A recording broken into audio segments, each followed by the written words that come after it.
Okay,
good morning guys. Kids are back at school and normality, relative normality has ensued. Today I'm going to be working through some of these sculpts for crystal collapse. Got a few left to do. So we've got Lisa to finish, who's this lovely lady here. So we've got our lovely Lisa, or Lisara, to give her a full name. So she needs some new shoulder pads. She needs a nice cape. She needs a big ass shield. We just get rid of that reference image on the screen, so I'm not doing that one today.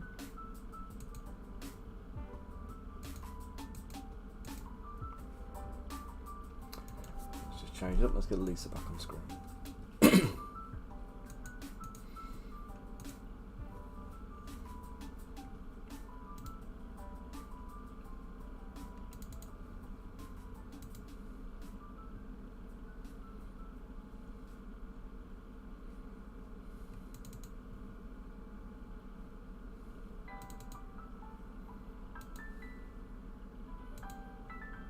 There she is.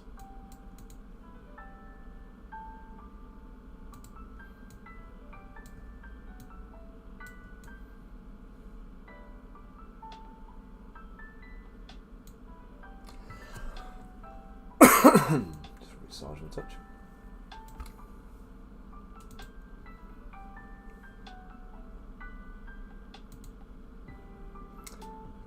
So,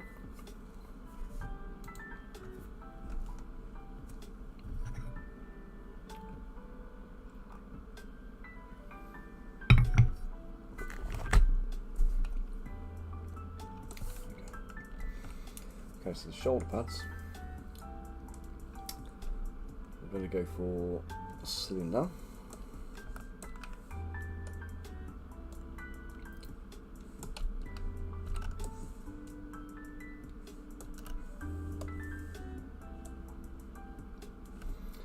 Stretch that out. Going to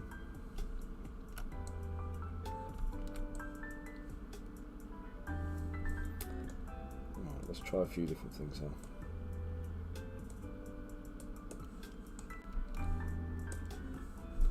Good morning, Nerd Harler, how are you? It's nice to have you on stream. Hope you're keeping well.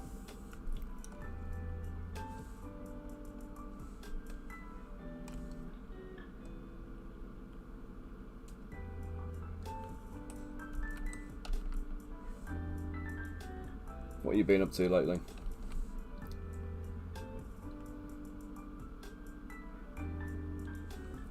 Started a new D&D campaign last night. Cool. Are you a player or are you DMing it?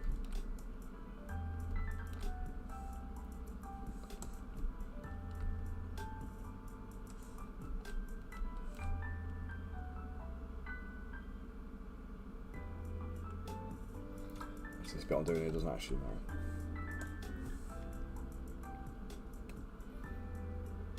Oh, very nice.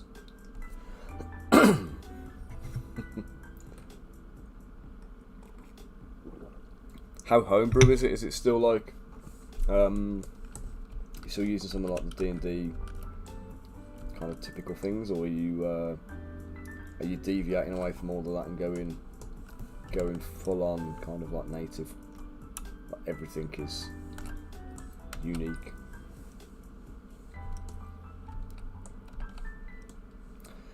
Okay, so on this one now, I'm going to do these little, what do we call them, crenellations on the top.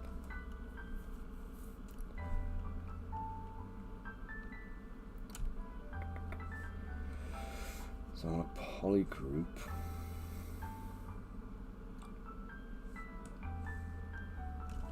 Polygroup a single poly, there we go.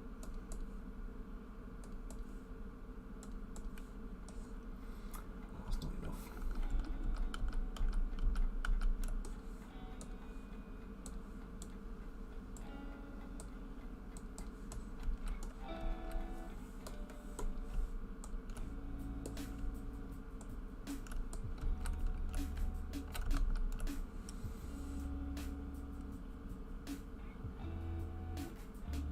Ah, oh, nice. So they kind of like Inquisition mage hunters, are they? The Judge Dredd type guys.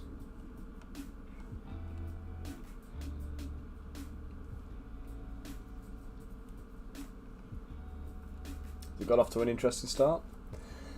And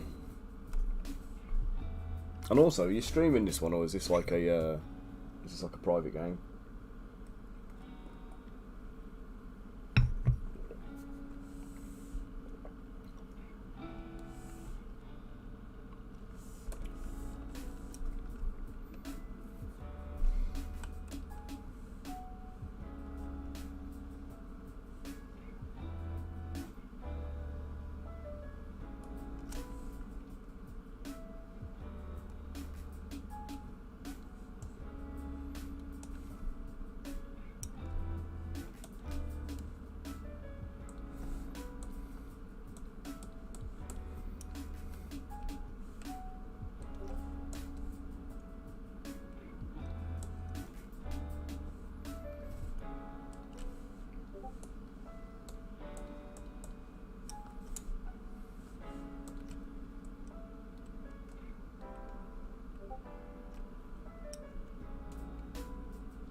Very, very cool. Let's see if I can tune in catch up on some of them then. Sounds interesting. I am absolutely rubbish for trying to get online time, because as you may have guessed with me, any downtime I get, I'm actually trying to still sculpt. I'm trying to do work. So I do try and catch up on some streams here and there, but I'm always watching them retrospectively. And then it's when these streams run on for hours and hours and stuff, I just don't have that kind of time, unfortunately. So I don't know why I do it myself, but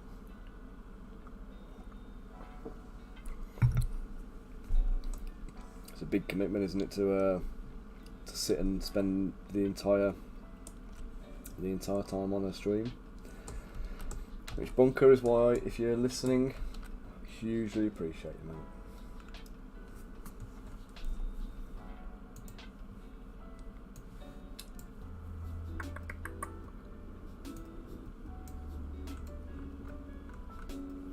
Just gotta go get the artwork up full size so I can see the shoulder pad design.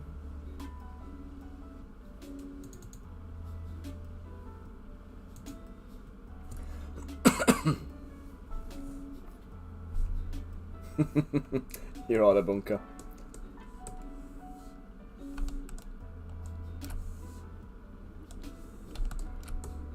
I said, if you're listening, mate, I understand it's a massive commitment to spend all day on somebody's stream when it runs for hours and hours and hours, and I do massively appreciate it, sir.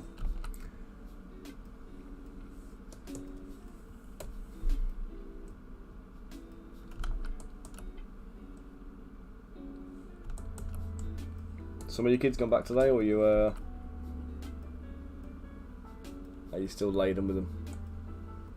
So we packed our kids off this morning, took them to school, and they've gone in like good ones, bless them.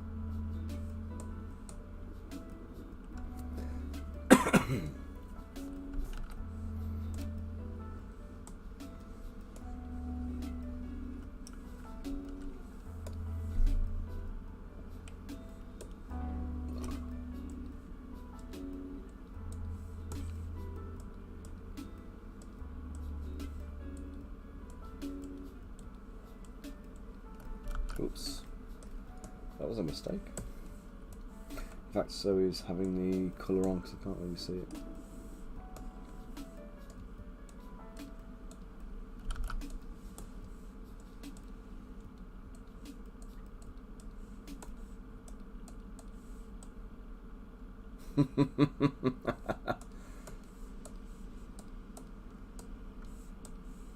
That's alright, I'll let you off, mate.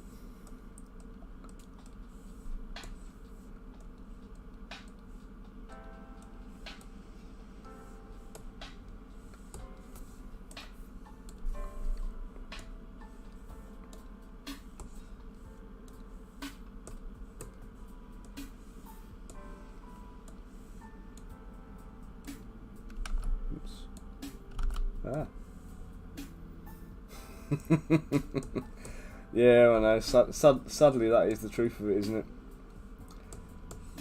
I was even sitting there thinking last night, I've been posting all my pictures up and stuff, and I'm seeing some like online some like fairly mediocre paint jobs getting like, you know, hundreds and hundreds of likes, and they're Space Marines and Stormcast Eternals.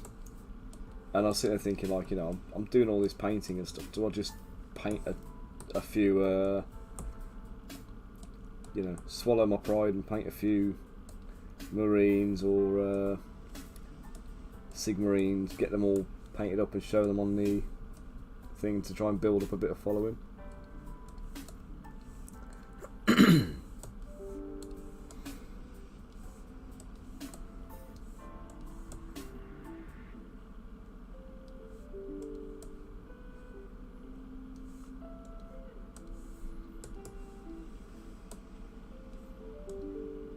Why didn't I just turn symmetry on before I did this? This is like... This was a stupid idea.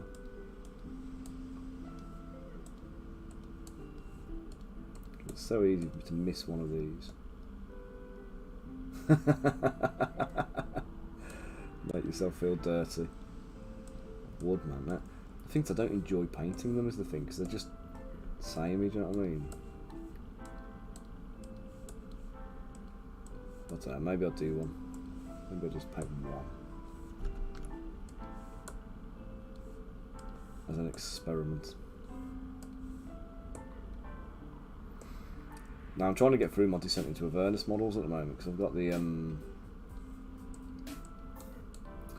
the campaign primed and ready to launch on my mini factory for the chapter 1 of Descent into Avernus models. Oh god. So basically everything that happens in Baldur's Gate, and I think with Baldur's Gate 3 coming out as well, it's quite a good time to drop something like that. I don't know if the Van Vampers and the Cult of the Dead 3 and stuff are in Baldur's Gate or not, but if they are, I'm on to a winner, aren't I? Right.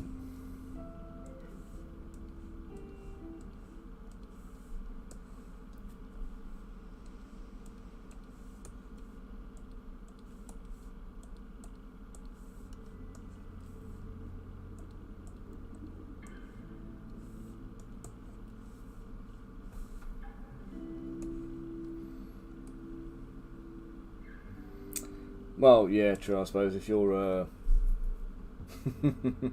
Oh, is that what it is? That was your Descent into Avernus character, was it, now, Nala?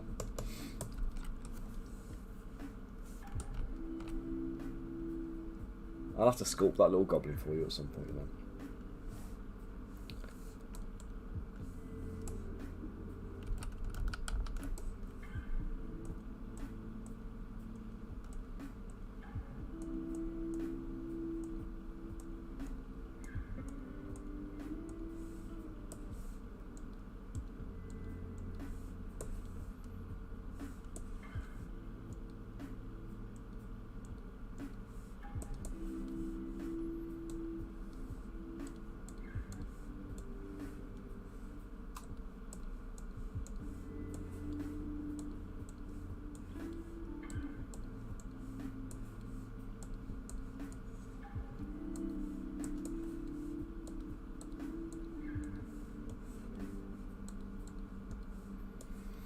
God, this is tedium, this is, man.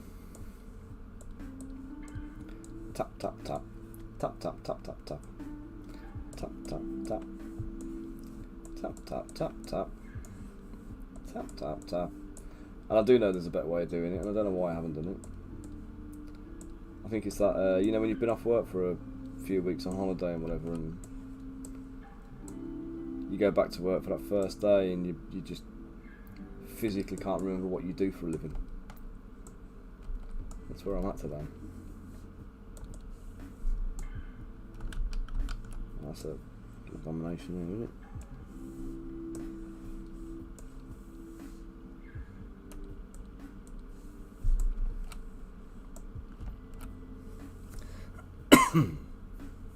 Right, that one.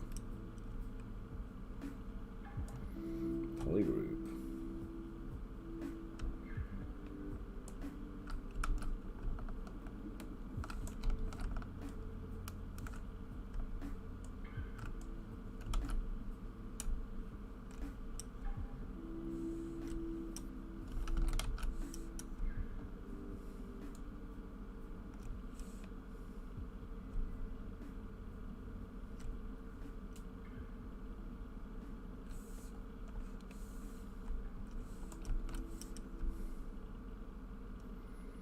Polygroup, a single poem.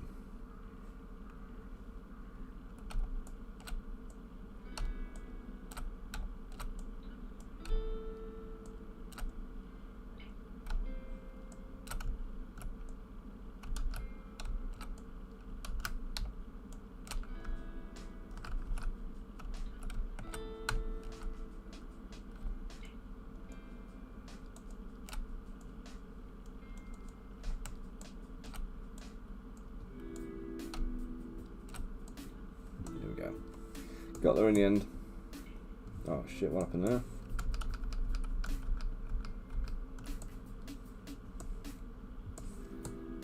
Yeah, missed it. Missed a few. perils of doing this.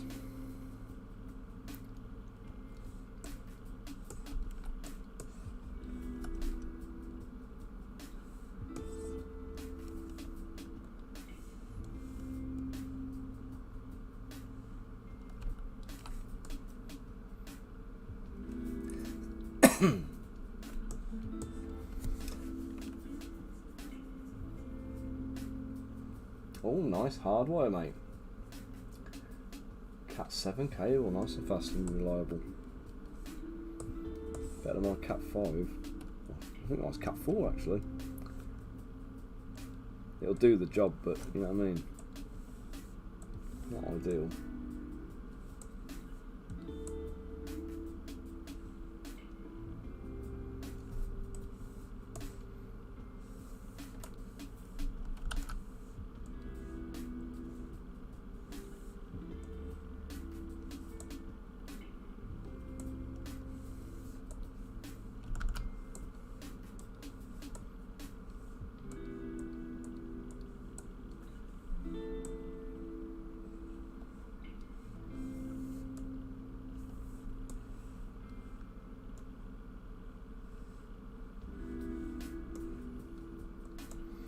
It looks like we're all okay there now, I think.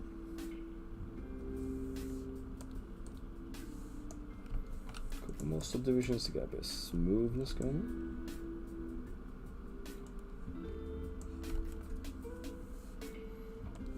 Delete the lower ones. And then we're going to Dynamesh.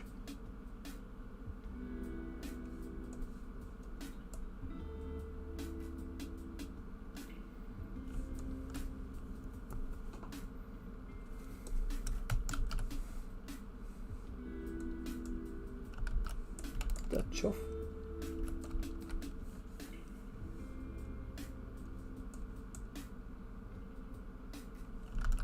What are you playing at? No.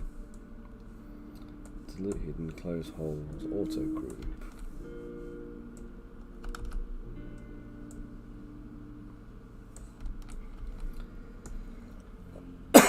Hey Riz, how we doing, matey?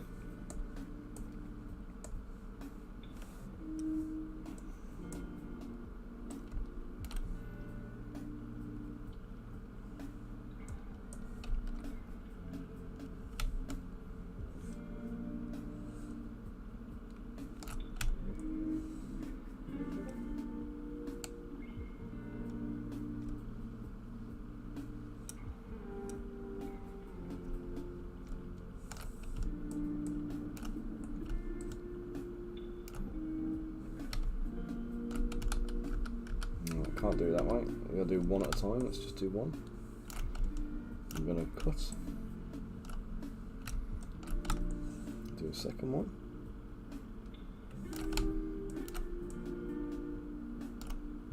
Cut that again.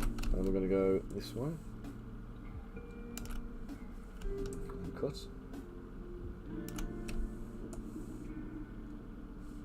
It'll be an early night tonight. What you been up to, mate? Burning a candle.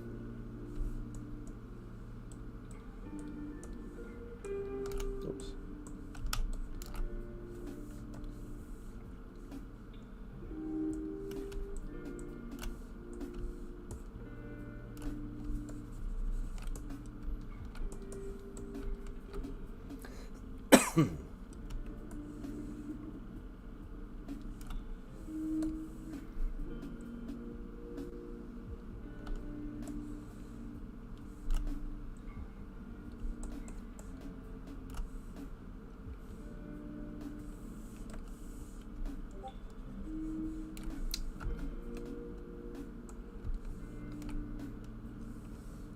So you just went to bed late last night.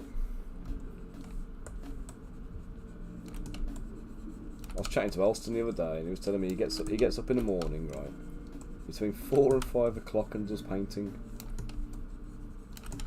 And I was like, dude, I don't think I've ever done 4 o'clock in the morning without waking up on the sofa, half asleep, swearing at myself.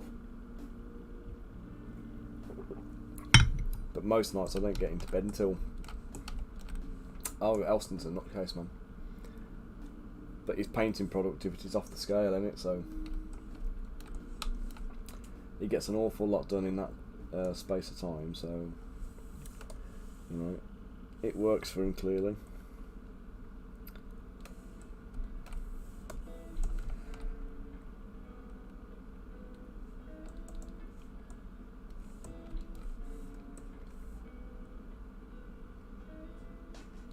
He's also got a dog as well, so I think the dog wakes him up.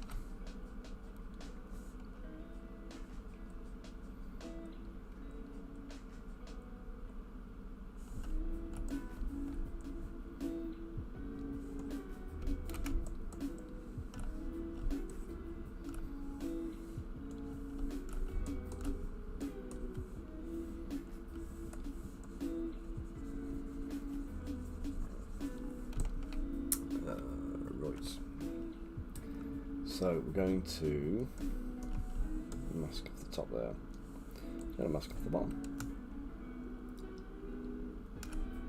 I'm going to use mask lasso for the last bit.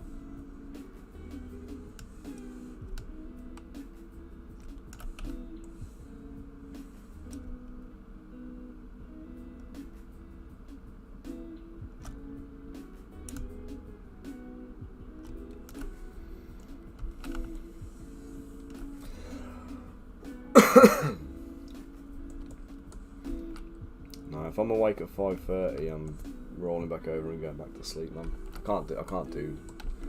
I say I'm not going to bed till kind of midnight, typically. But then, very often that goes into like 1, 2 o'clock in the morning. So getting up at 7 o'clock in the morning, I'm just about functioning.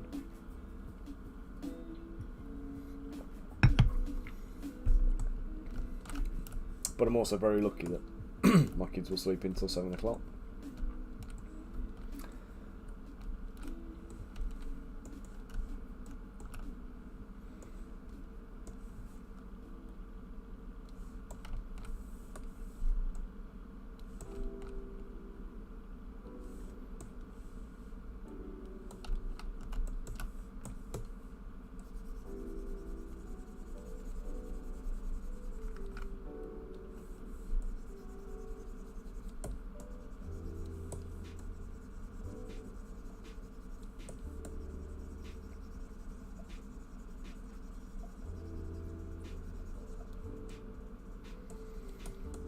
Well, it got me yesterday. He sent me a message in the morning at like 7 o'clock, I think it was.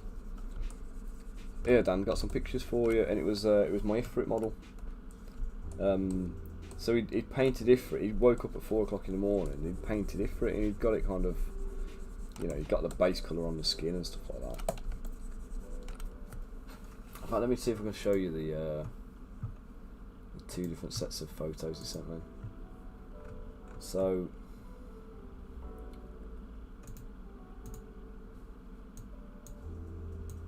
he sends me this one. So this is what he did in the morning. Yeah. Got that far, that first thing. And this message was at 9:15 in the morning. He sent me that, and he'd been up since 4 o'clock painting. And then he sends me this like later on the night. Second set of photos came through 5 to 10 on the night. So he'd gone back and done a second wave of painting, and he got it this far. Now, the amount of work, I mean, that's 120mm tall miniature. So the amount of work he's put in that figure already is epic, do you know what I mean? But like I say, you've got to paint like a crazy man to kind of like be able to kind of match that. But I'm impressed with it so far. I'm looking forward to seeing the rest of him. Also very impressed about how messy his paint desk is, because it makes me feel like better about mine.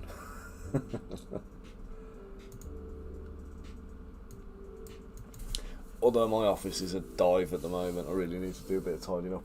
Hey AD, how you doing?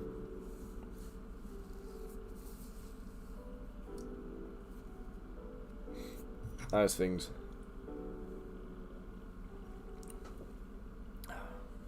finishing off my peach tea. Testing base meshes. What are you up to? What kind of meshes you testing?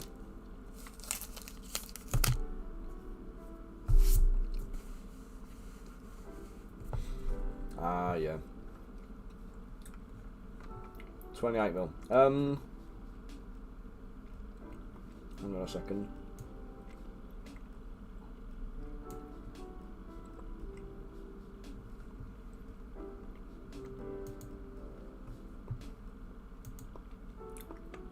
I'm just going to post in the sculpting group.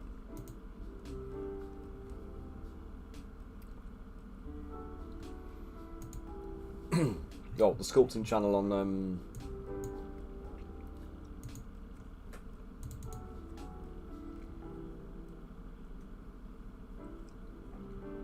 Discord.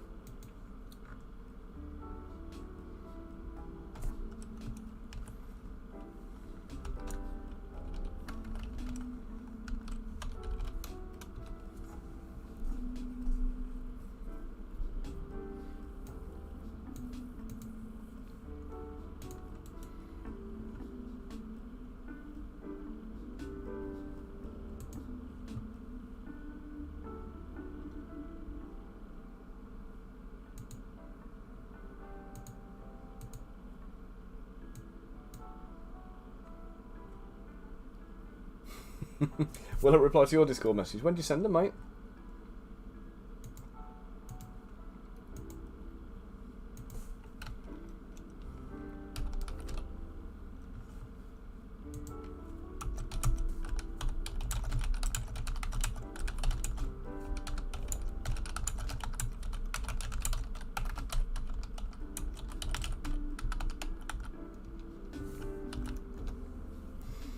There you go.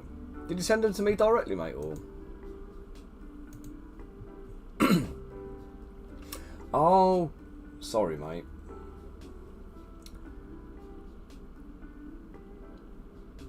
Crystal collapse for the yeah. I think you sent those messages while I was still on stream. You said good night, and then you threw me because you sent these messages through, and I saw them, and I thought I'll reply to you afterwards because I didn't think you were on stream. And then I finished stream and had to run off and do something, and I just forgot to come back to you on that one. Sorry, mate. But yeah, I'll have a chat to you about it later. Ping me a message later on when you're when the stream's finished. I've got to be finished about 2ish. I'm normally alright if it's direct messages. I think your messages came in whilst I was on stream still, so I wasn't in a position to kind of just reply. But yeah, I'll hit you up about that one later on. So we're just getting these figures finished off today. So yeah, if you're able to give us a hand, just doing a bit of modding on them to get them functional and integrated into Tabletop Simulator, that would be awesome.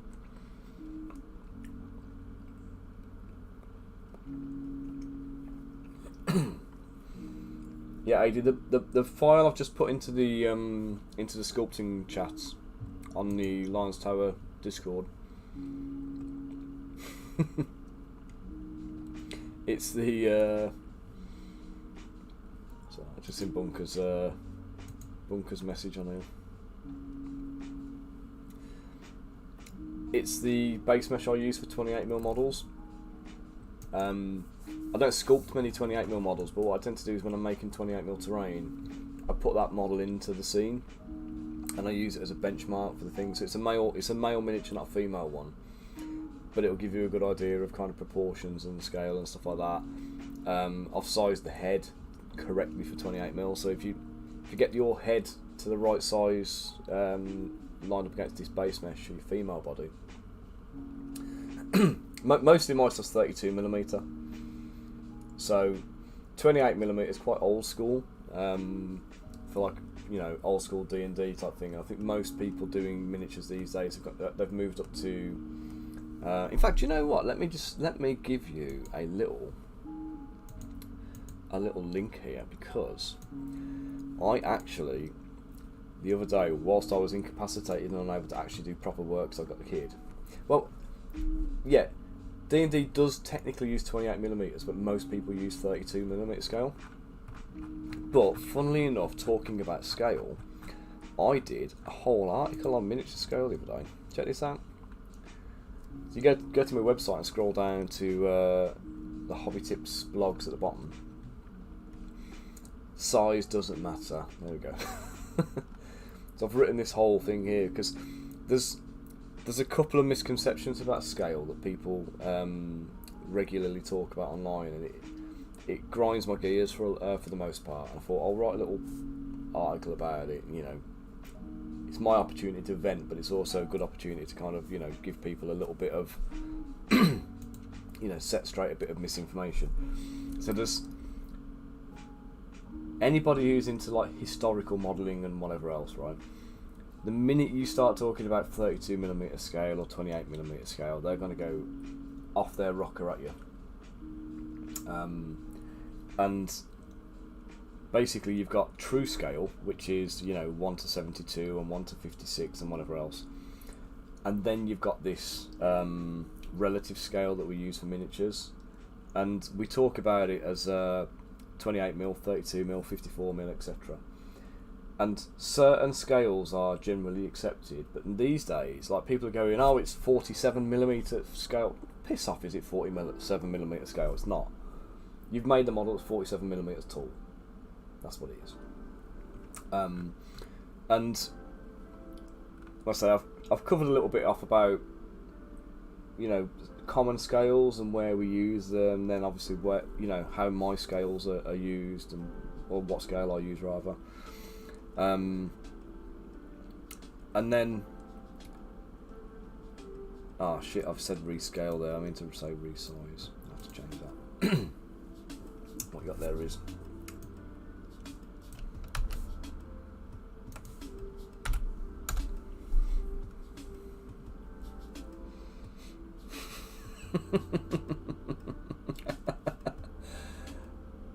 yeah, do you know what? They must have been printing one of my models, I think. Getting the old printgasm off the supports. So yeah, so basically the issues around scale. Basically, you commonly find people talking about size, the size of the model. And the size of the model is not the scale of the model. So my example image at the top there, Ifrit, 120mm tall. This guy 34, 35mm. I think it's about 36mm tall to the top of his head. This little chick here, she's like 22mm. And then the bear's obviously different, but they're all 32mm scale. And what that means is the relative texture sizes should be consistent across the board. So the example I use down here, chainmail, my donut mail. 3 different models, 3 different sizes, all in the same scale. My chainmail texture is relatively consistent across the 3. The density of fur will be consistent across the scale. Yeah, but the bit that's missing a lot of the times is where they'll talk about this section here. How does scale manifest in a miniature? So what you've got to remember with miniatures, you've got between 1 and 1.2mm as a minimum kind of thickness requirement for most freestanding elements, right? So you're talking like ankles on models, wrists on models, swords, spears, flagpoles, even material thicknesses and stuff, right? So there's loads of different things that you're going to use. Hey, no worries, mate. I'll throw the 32mm one in there a bit that I commonly use as well, because it's I've refined the 32mm one a little bit more. That 28mm one, if you're doing 28mm, use it, but I'll put the male and female 32mm up for you guys as well. But yeah, so where you've got to kind of think about scale with miniatures is, you know how small you're making it, so you know it's going to be a 32mm scale model. So that's 32mm to the eye line of the model standing in a neutral pose. You've got a ruler in the scene, and what you need to then do is make sure that everything comes up to that 1mm mark in terms of thicknesses and stuff. And things like you need to be able to identify the parts of the model. You need to visually read that model at a distance of about 2.5 to 3 foot. Right, so you've got to bring them out, and you've got to look at them. And if you can't see the detail, then you haven't exaggerated it enough. And you've got to get into the habit of doing stylisation and exaggeration, otherwise you can't scale properly. So you have to sculpt in the scale, because you've got to take into account these minimum thicknesses and the visibility of detail. So when people say, oh, it's 28mm scale, 32mm scale, 75mm scale, 120mm scale, it's all of them, that's bullshit, because you can't do a standard one across the board. You have to have an actual scale that you're sculpting in, because that minimum thickness of 1.2mm, that still applies if you're doing a 75mm model. It just means you can do smaller, thinner details relatively to the miniature. But as you go smaller, those bits, they're less forgiving. Now, I still do fingers and things like that on miniatures that are a lot thinner than that, and they do go below, but they're only very small, so they're not like self-supporting or anything like that. So there's a little bit of, you've got to learn the kind of the forgiveness, the tolerances and stuff like that. I'll just post the link up here for you guys so you can have a little gander. Leave me a comment on there as well and help me get some more views and stuff on the blogs. Feel free to share it too if you're in any sculpting groups. So yeah, there you go. A little bit of information. It's almost like I've paid you to kind of rock up and deliver this little thing so I can drop in my blog. But let me grab the other ones for you then. So.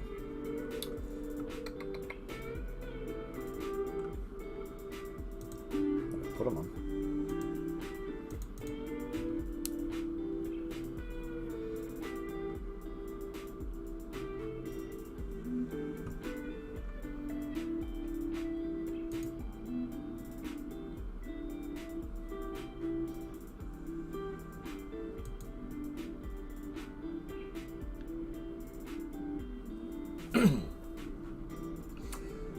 Bases are right. They're typically 25mm, but give or take.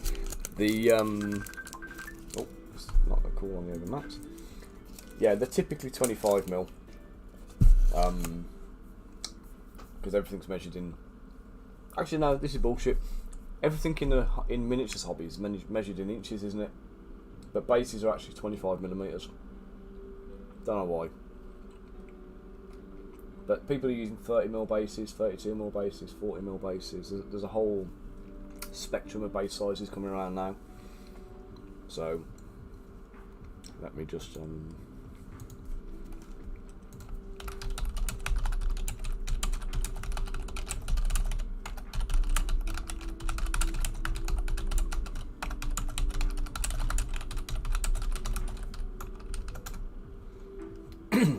me a minute, guys.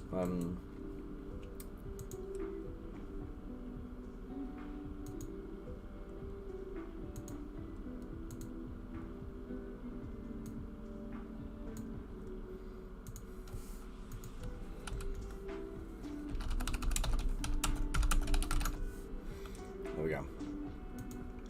So I've done all the prep for the boss models for Nanolith, and I've finished them all off before stream, and then started the stream, and I forgot to actually go on and speak to Max and send them on to him. Okay, yeah. So so yeah, base sizes.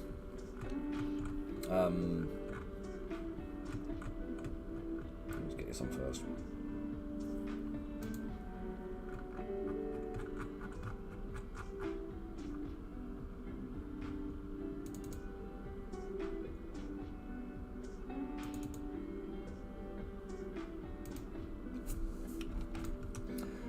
is the one I need then.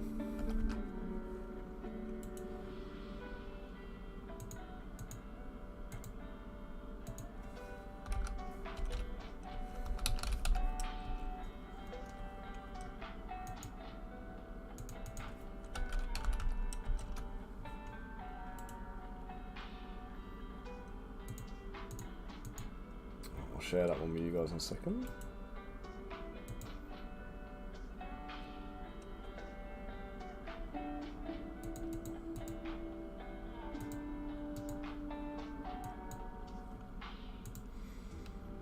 Okay, so this is the 32mm one, guys. This is what I'm just about to put into the files for you. So the base is 25mm, ruler's 100mm. The guy is scaled from the bottom of his foot to the eye line at 32mm. So as long as you keep this ruler in the scene, everything else is relative. Make sure this ruler's active when you do your export. In the 3D print hub plugin, make sure the Y dimension is set to 100mm. And then export this, and everything will come out relative, no matter what you do. So let me just copy that, and I'll go and pop that into the Discord chat for you as well.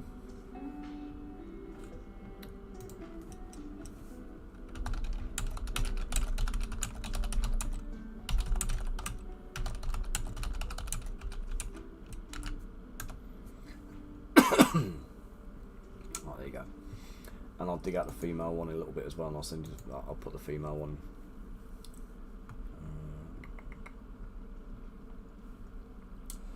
Okay, so so where are we at?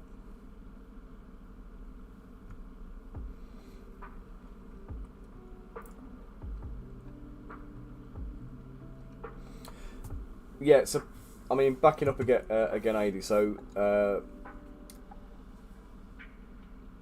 your 32mm scale. So let's forget 28mm for a minute. Oh yeah, that'd be appreciated, that one, mate. I mean, I've got it all set up, so it's a quick one for me. I just use these buttons. I don't have to faff with the 3D printer. I just have these things. So yeah. But yeah, it'd be handy to kind of have a little look at that with you properly, because I know yours is pretty nifty the way you've got that set up. So yeah, so looking at the scale of the models again. So we say 32mm scale is like this big. So if I clone this guy just to show you what we're talking about, right? In fact, actually, let me just do something else.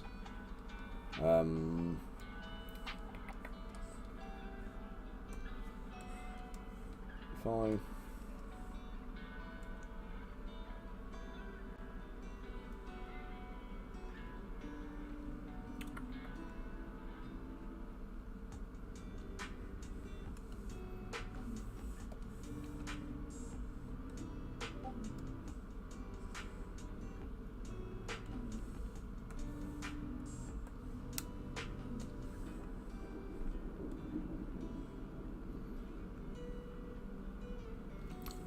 there we go.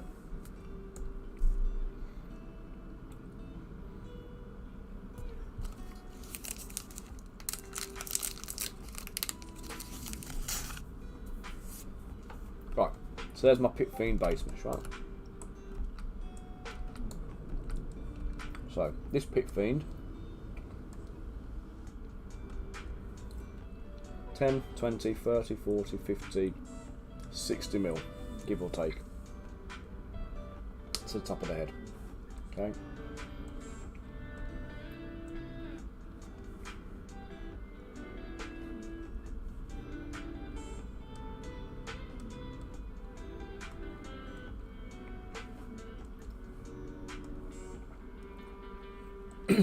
Right. I'm going to paste him in here. This is the best way I can explain scale to you guys, right?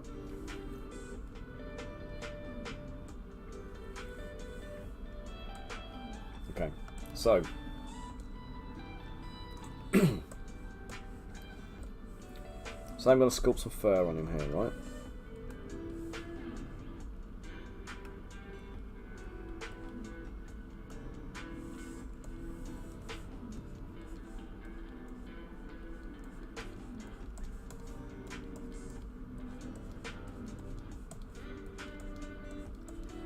So we sculpt the tufts, we get the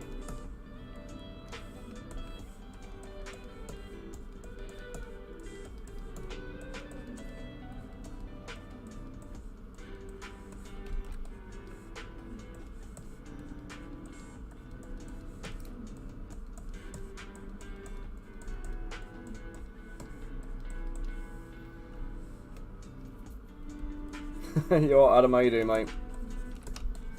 It's not far off, is it? Okay, so we go to we do the fur.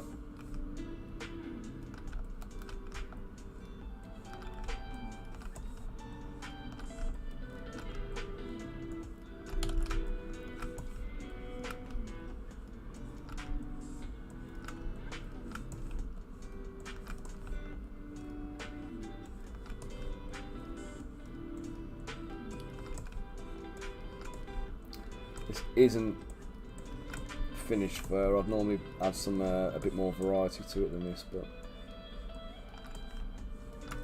just want to kind of get this down to kind of give you a kind of a simple visual explanation of what I'm talking about. And it'll also be good for my. I can photograph it and snapshot it and put it into the article as well, I think so.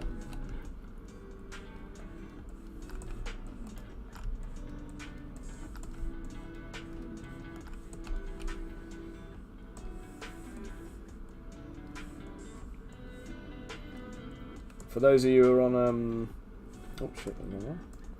Those of you who are on Twitch and not Discord, Twitch and not YouTube, sorry. Mr. Dodgers just messaged and said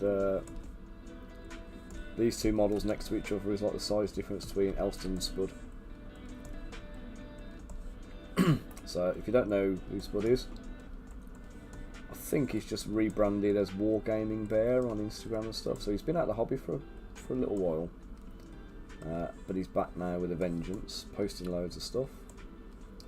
And he seems to have upped his game. I think his work seems better now than it was before. So maybe the little break has given him a renewed vigour and love of the hobby. But welcome back, Spud.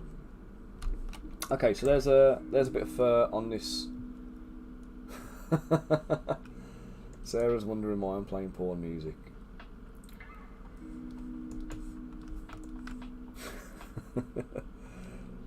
Right, so here we go. So same brushes, same size, right? So this is the same thing I'm doing here now.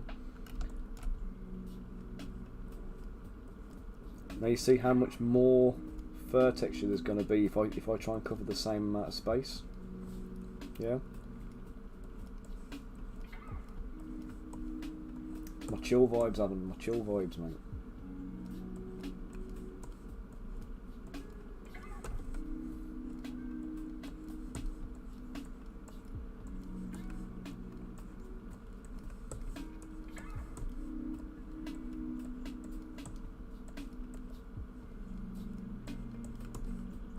Now on this one, obviously, I'm not going to bother doing all the back as well. I'll just do the front because it's going to take too long.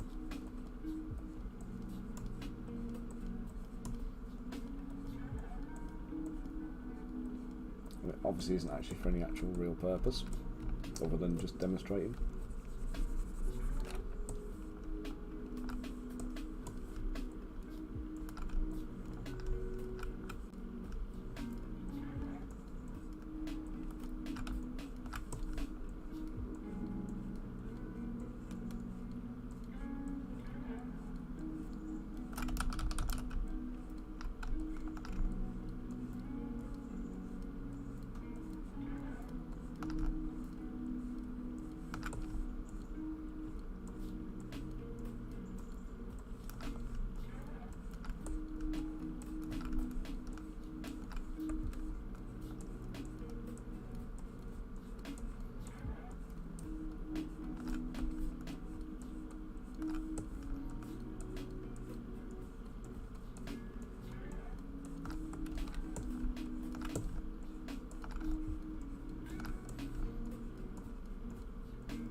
So this is the best way for me that I can kind of demonstrate scale to you guys.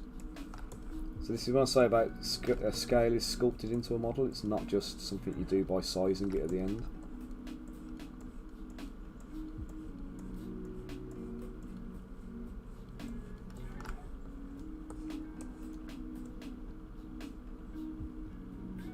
Oh, Kingdom Death. Oh, you want to make models covered in penises? Have you ever seen their Lucifer model?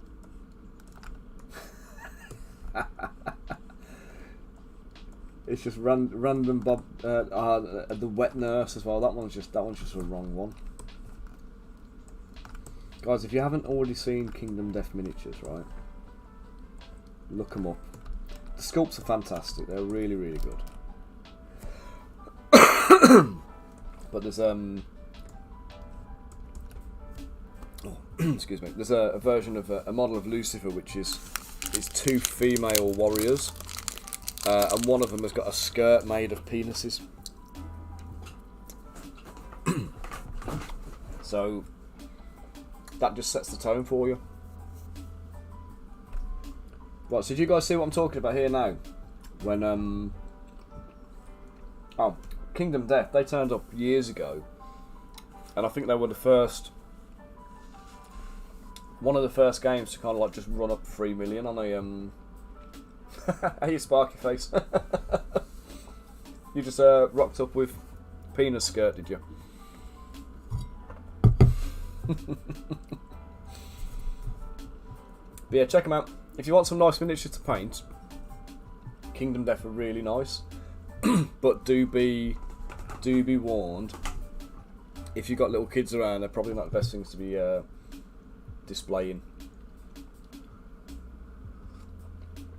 No, say the wet nurse model, particularly rough. But yeah, talking about scaling miniatures.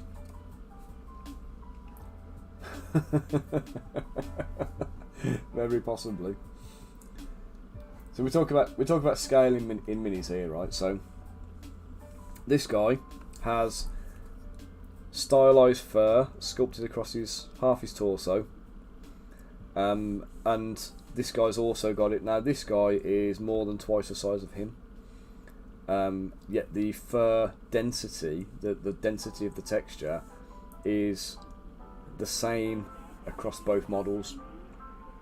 Yeah, so this fur and this fur are the same. So if I'd have applied the same big fat chunks of fur to this guy, yeah, exactly. And I don't want to show you other models that have done this, right? Because I don't want to kind of make anybody else look bad.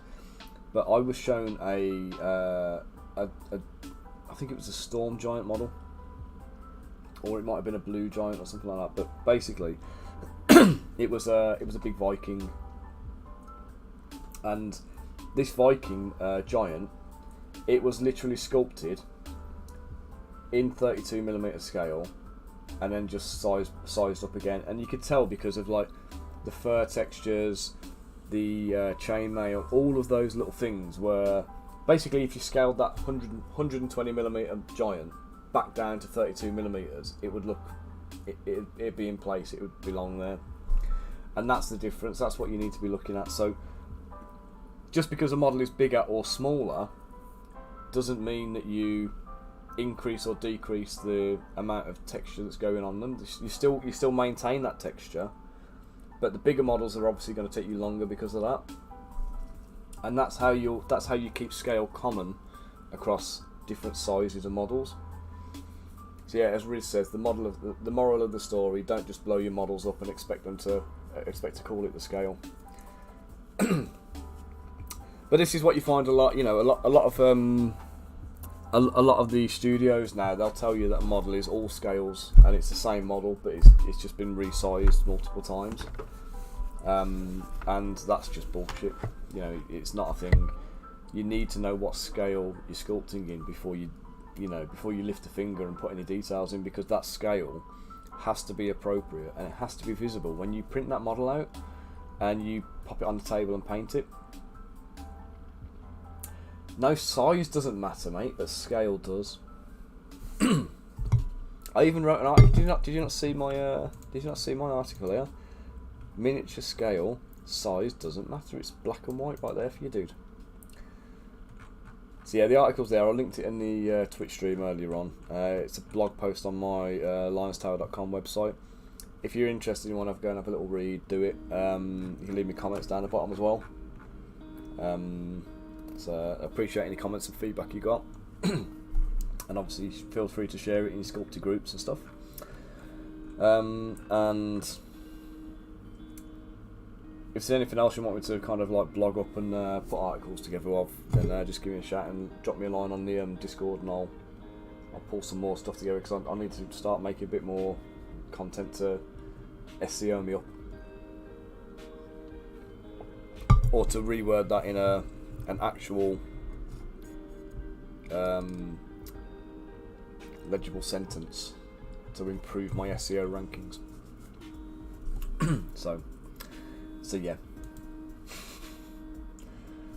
Right, so I'll leave these two guys with their half chests.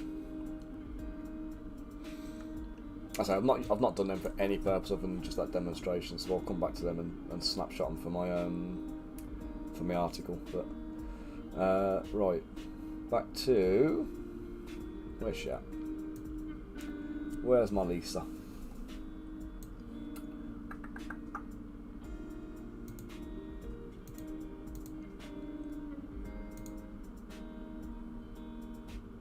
There she is.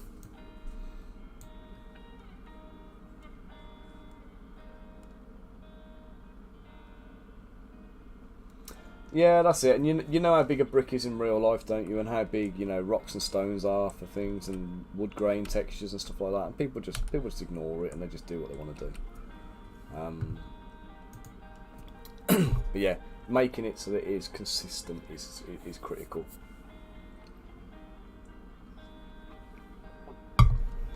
And I say, for me, I test print and paint everything. Like, I've been painting like a crazy man lately. I've been posting the paint jobs up in the Discord group, but I haven't even posted everything I've printed, everything I've photographed yet. So I'm saving them, sort of drip feed into like Instagram and YouTube and whatnot. But yeah, just that experience of painting your own models does get you quite a good appreciation of what you need to do.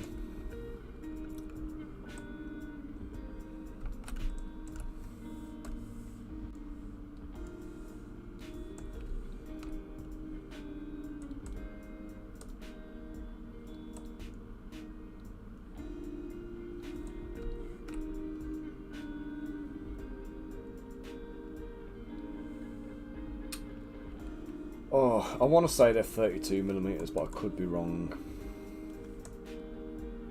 Adam, do you know what scale Kingdom Death Minis are?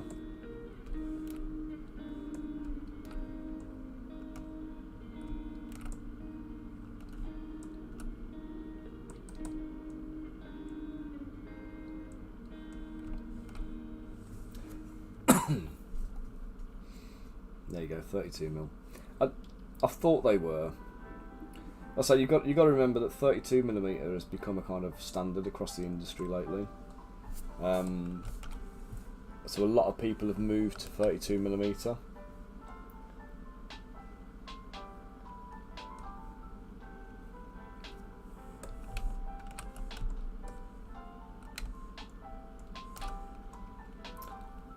What's that? Getting into miniature printing making is hard. What do you mean, mate? Were you struggling?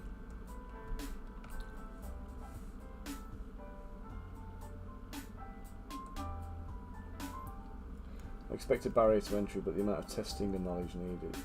Yeah, but you know what? There's a lot of people who don't bother. A lot of people have just jumped straight in, feet first, and they've just gone, I'm making models and I'm going to sell them as miniatures.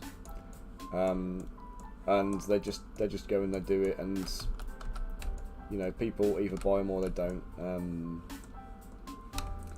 And the problem you got, I say it's a problem, is it works in your favour to a point. yeah, Kickstarter's full of renders. Absolute prime example. This kind of works in your favour. It's something that grinds my gears, but it will work in your favour. Is, as Riz said, they still sell. We've got this huge, and I've talked about this tons of times now.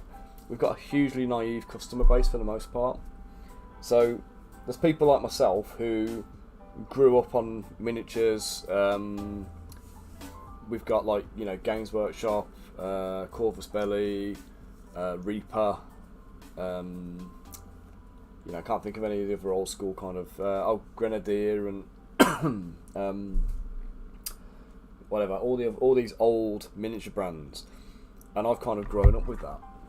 And I've grown up ingrained in hobbying and stuff like that. So I've spent my childhood and my youth making terrain for miniatures, sculpting stuff for my own personal armies, you know, converting and all that kind of stuff. So I've grown up inundated and saturated in hobbiness. But a lot of these guys who do 3D printing these days, during lockdown, 3D printing technology became quite prevalent. And a lot of these guys are sitting there, they can't go to the gym, they can't do the usual things that they would do for hobby time, but you can buy a 3D printer and make stuff in your own house. So it's something that you can do that can keep you occupied, where you don't have to go out and mingle with people and whatever else. So all these guys go out and they buy 3D printers and are like, right, I've got this magic machine that can make stuff out of thin air, but what do I make?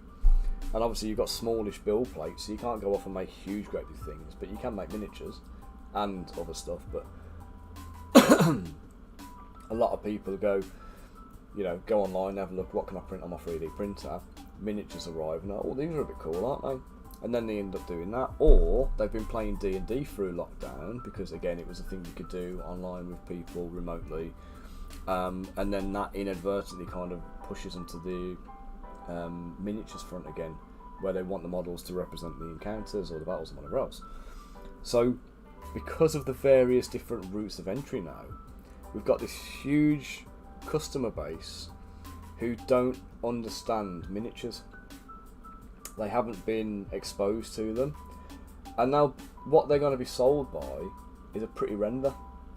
And it doesn't matter if that pretty render is viable as a miniature. It doesn't matter if it's something that is actually going to fulfill its purpose. It doesn't matter if it's going to survive a battle on the tabletop. Do you know what I mean? Just general handling. If they like the render, they'll buy it. And the problem you're going to have is always the longevity of that, because as people start savvying up and people realise that these models are shit and they're not fit for purpose, they're going to shy away from those creators that are making them. So yeah, we're starting to see a lot more awareness of it and people complaining because they're actually engaging a little bit more with the products.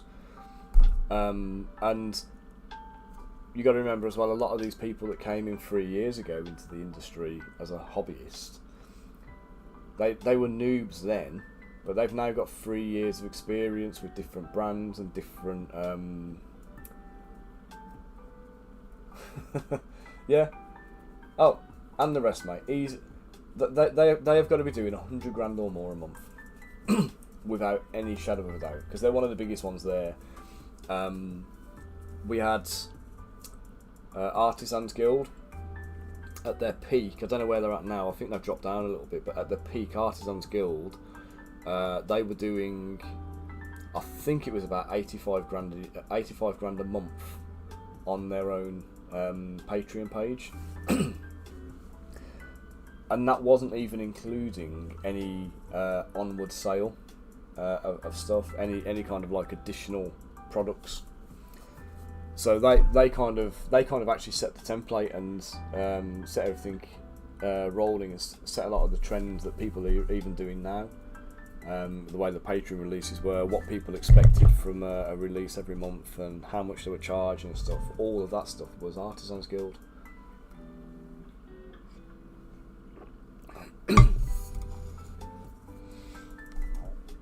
Yeah, Loot Studios, they basically just rocked up, and they didn't even get into Patreon or My Mini Factory or anything else. They just turned up with their own site, and like you say, they just slammed a marketing budget at it and started throwing stuff out. And then they were doing all pretty renders, and they were, showcasing the stuff. But if you go to their, I'll show you their stuff actually now. As much as it pains me,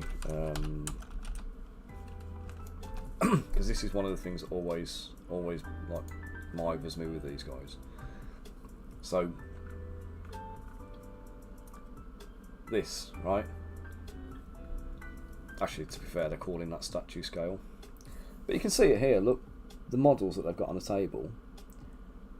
Any single one of these miniatures that they're showcasing is like, and this wrangles me, this is exactly what I'm talking about earlier with the scale.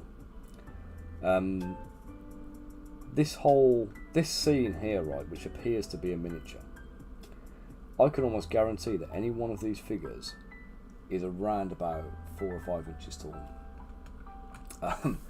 And they do, I don't know where to find it now on the website, but they do like the models that are painted here. That model is not a 32mm model, so they'll present it like it is.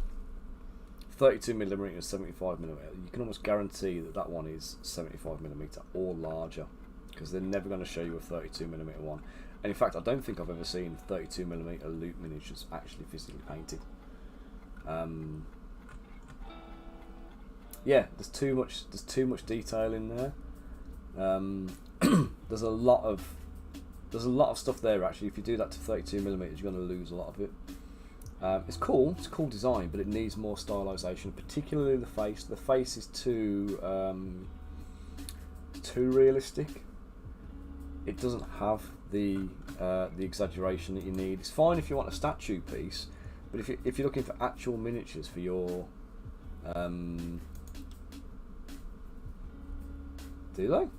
People play 75mm games. I've actually seen people starting to want to turn to doing like 10mm. I actually considered at one point doing like a 10mm miniature range, because if you're doing a massive ass dungeon, you know, for most people, if you're working on a 6-foot dining table, say, as your playing space, you can obviously get a lot more out of it by doing 10mm. And I did consider for a bit kind of doing a whole like 10mm range of stuff, but obviously you're going back to the beginning and starting from scratch, and it's a huge time sink at that point. And it's one of those things where until you've got a sizable collection already, there's not a lot for people to want to buy there. So it becomes a bit of a tricky one to sell.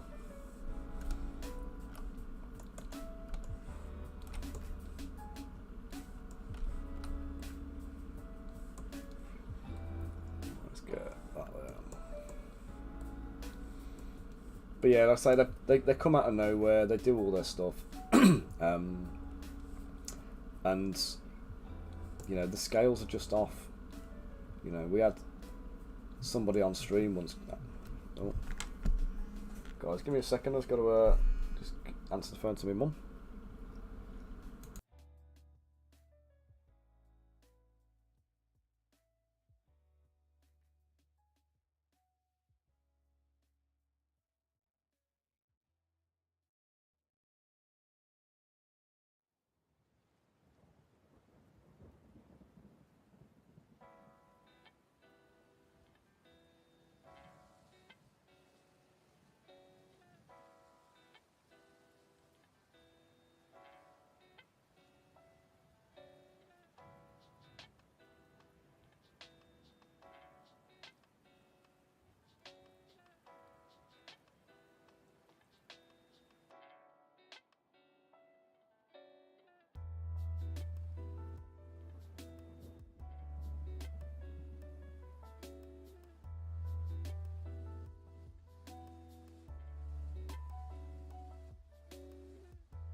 Well, that was an interesting one.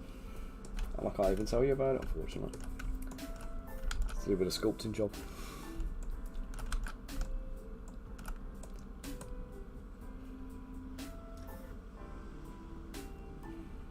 I'm trying at the moment, mate. Definitely trying. Right, let's see what's going on. Goal for today is print 32mm, see how the body looks. Once that's done, start sculpting some minis. Got a list of models generated that you can start working models off. That's the way to do it. Oh, you want to be able to scale to 75mm without excessive distortion. You're gonna struggle a little bit to do the 75mm. If you're starting at 32mm, you're gonna have to do a sculpting pass on it. Because things like the model I'm working on now, for example, 32mm scale, you're looking at like the armour thicknesses. At 75mm scale, these armour thicknesses become hugely kind of like disproportionate and blown up. So for 75mm, you want to thin those out so they maintain the same kind of levels of thickness I've got now on 32mm. Are probably still what you want when you're doing 72mm or 75mm. Sorry. So you end up kind of having to like reproportion things like your armour thicknesses and stuff. So it'll be a bit of a tricky upscale. But just start somewhere. I mean, do you need to do 75mm?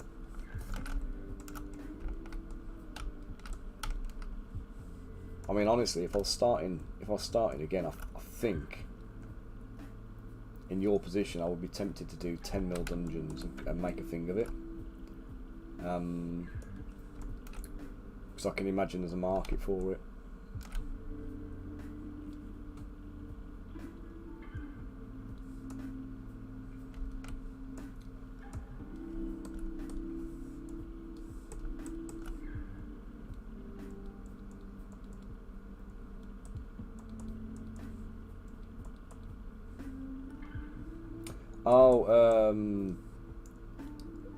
What's it called now? I wanted to call it Battle Masters, but it wasn't Battle Masters. Oh, there was Epic. Epic.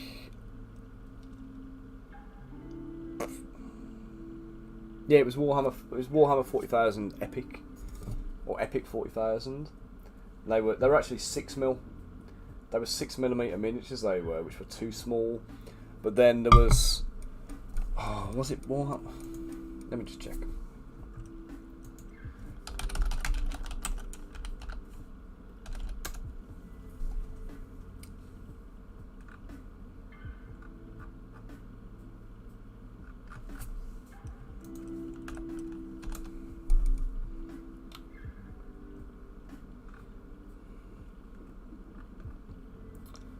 Warmaster. There we go, Warmaster. I was close with Battlemaster. Okay, yeah, so Warmaster, if you go into 10mm, so this is like, these are like your 10mm characters here.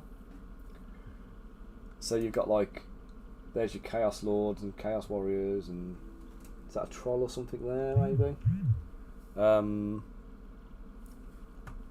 So all of these models are very, very small. Base-wise, Sparky, you see they tend to multi-base them. So characters were on these ones here. So that's, I think, a 20mm round base.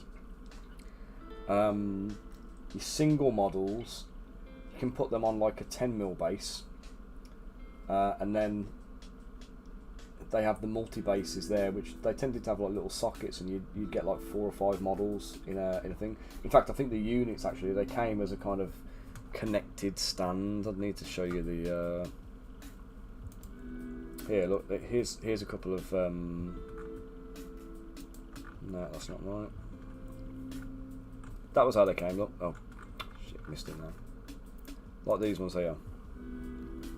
You see, you have like a stand of like 5. Infantry, but you can see how thick the bow is. Like these bows are crazy. If you blew them up, they'd look mental. Everything's got to be over exaggerated for that kind of small scale. But yeah, and obviously there are people doing it, but they're doing the regiments for War Master's use, for use in War Master. What I would suggest would be doing, you know, your hero characters and your mobs as single miniatures in 10mm scale, like this guy. See, I like a small square base. But if you go to Sarissa, this is where I get all my bases from. You go to bases and go round bases. You can see they start the round bases at 10mm. So you get for £2.50, 2mm MDF is absolutely plenty for these guys.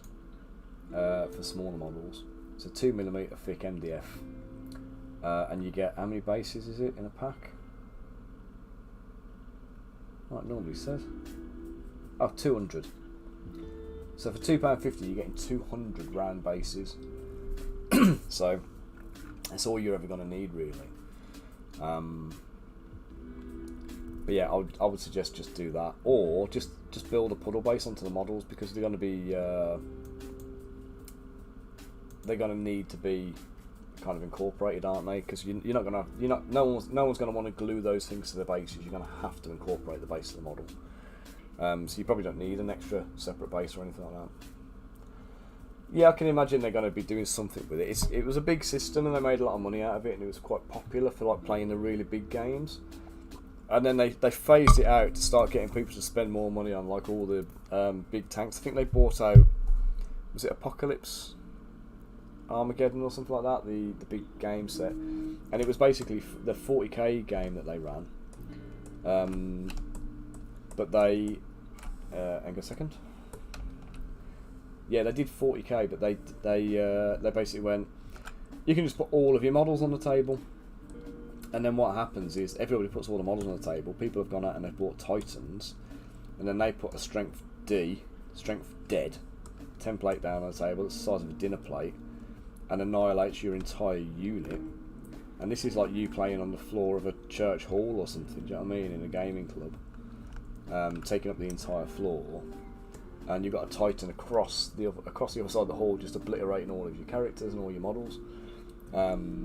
So it kind of took the fun out of the game for me, that did. I stopped playing it about then. But let's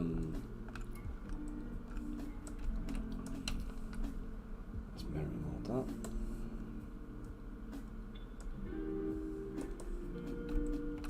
Amon Ishtar, good morning. Oh, sorry, good afternoon. Yep, we've passed into 12 o'clock, we're good. How are you today? But yeah, so I think obviously if you were to commit to a project and you wanted to do something different, I think 10mm dungeons would be a very, very good time investment. But you would need to not do a Patreon release. You would need to go, right, we're going to do an actual dungeon for you in 10mm scale, with some scenery, with some scatter terrain, and here's a load of models for you. And do things like do the cultists, do goblins, do orcs, do bugbears and skeletons and all that kind of stuff that you want to have as your kind of your mainstay for a DM. Pick up a campaign like the Lost Mines of Pendelver or the Dragons of Icespire Peak, one of the starter campaigns perhaps. Pick that up and create the assets for that game, and then so look, I'm on working on a spell for your character. Prepare your dinner. What are you having for dinner? Anything nice? Love the way I asked that before I asked about the spell.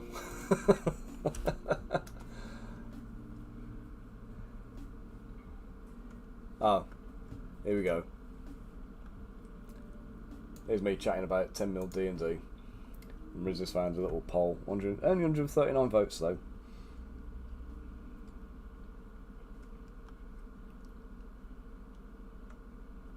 But you know what? I think if it's done right and you showed it to people, I think they'd still buy it.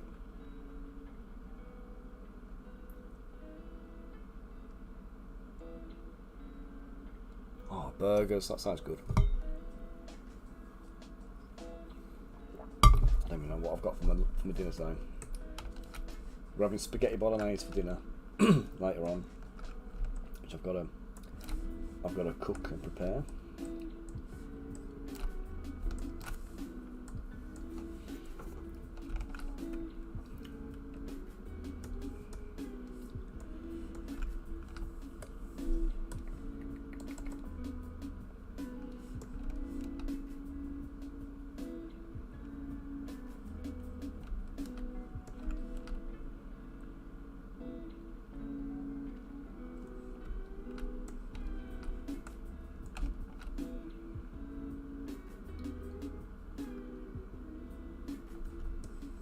For a non-D&D setting, are you running like a homebrew then, or are you just? Is it just something that took your fancy? You thought you'd have a go at something?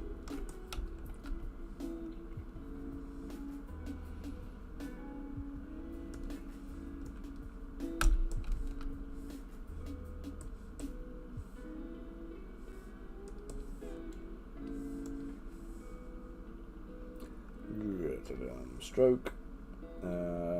Bend, snap, bend ends, lock start, lock ends, curve modifiers, size, let's root that out, put that down.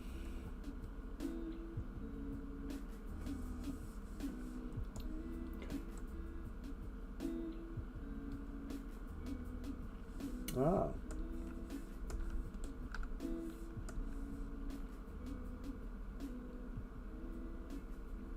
It sounds interesting. I'll have to ask Max if he's heard of that one then. It's a point-based system, is it?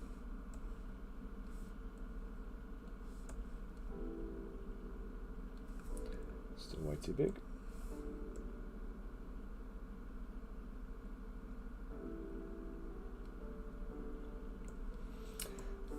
To be honest, mate, if you actually paint a 10mm miniature, it's quite easy.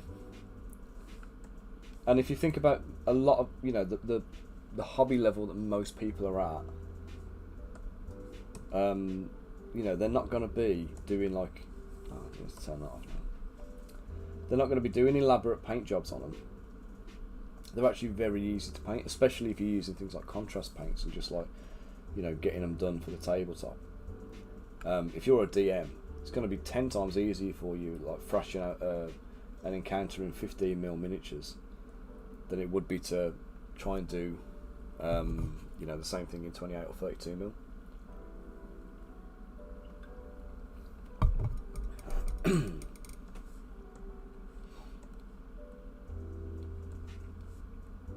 Like I said, it's definitely something I'd consider doing if I had more time to commit to it,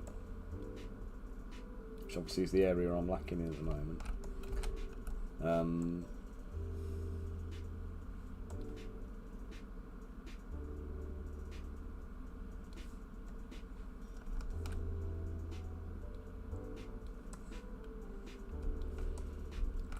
Anyway, Riz, stop pissing on my chips. There's got to be a good cause for it. Do you know what I mean? There's a lot of people who will feel the benefit of it at some point, whether they realise it or not. I think people's initial reactions to it will be, no, that's too small. You know, I can only just about get on with 32mm or whatever. But I think if you provide them with the whole like terrain bundle, and you know, you give them everything they need to play the game. Yeah, if you're doing like, that's alright, I'm joking, mate. But yeah, if you provide them everything they need in a single campaign, so like you go, here's all your terrain, because obviously you know terrain comes in like 25mm square grid usually. You'd need to reduce that down into 10mm grid. So you're talking about a scale down reduction, and obviously that means you're reducing the level of texture and the level of detail in it. Shouldn't take too long to actually do it. And you want to do the walls, you want to do the floor, different height levels, things like steps, gates, doors, all of those little assets, and you make them in the 15mm scale or whatever. whatever base size you decide to go with, make that for them, and then all they need to do is say, right, well, you know, we use all the square grids and everything like that for D&D normally. We'll just use the same square grid distances and everything else. We just you know, use this grid instead of that one, different size. It makes it a really seamless and easy transition for them. And then as long as you only do, well, yeah, that's it. One way to find out, isn't it, is to actually physically do it, and then push it out as a kind of a project. Hiya, mate. How we doing, matey? I hadn't planned on doing Lisa with a 40mm base. I was going to bring a shield in and taper it down. I think she should be alright. But we'll see. We'll size them up anyway afterwards. We got them all on 30mm at the moment, haven't we, if I remember right? I think she'll be fine on 30mm, dude. She hasn't got a really wide stance or anything, so I think she'll be okay. Where's my ruler? Yeah, 30mm bases all round at the moment, dude. I think we'll actually 32mm bases. I've put them on. They're on 32mm base. I think that'll be fine. I don't think she'll need a bigger base. Oh god. And Max, how are you doing today anyway, mate? I'm gonna have to log off the stream about 2 o'clock, so if you're free, I'll give you a shout then. Okay. You have to get ready for gonna pick the kids up and get a bit of dinner on and stuff.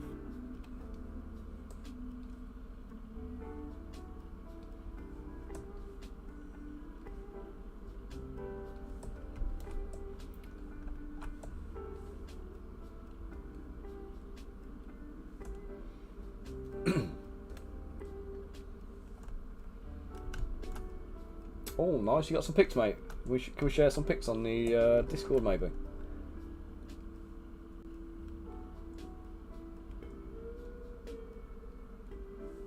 Can't wait to see what you've done with that.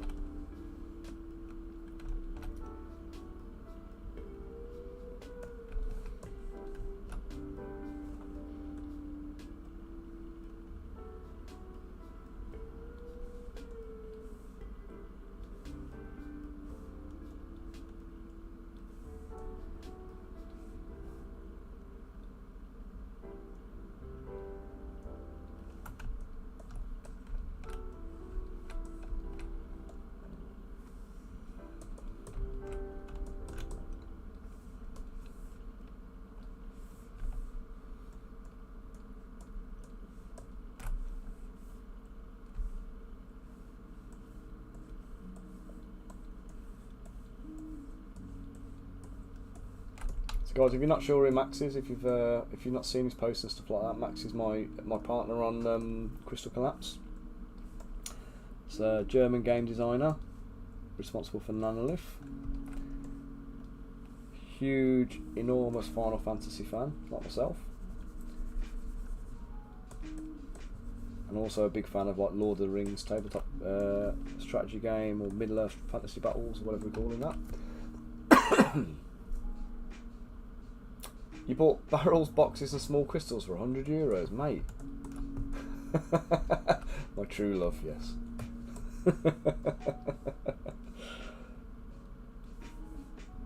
Yes, you'll see posts from Max in the Lion's Tower group, and he'll be talking about progress on Crystal Collapse and where we got to. We'll have stuff going on the Discord channels. And we'll be organising the playtests soon as well, so we want to be getting you guys to jump on board on Tabletop Simulator and help us make some kind of developments in gameplay and just refine a few things. But we're fairly happy with the way the game's playing at the moment. It's all going really well. Max has done a cracking job on it, so we are confident of success.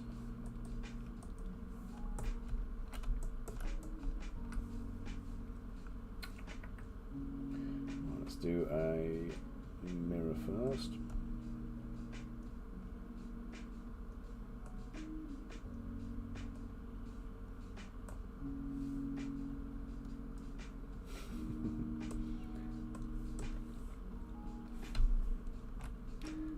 going to do some thorns.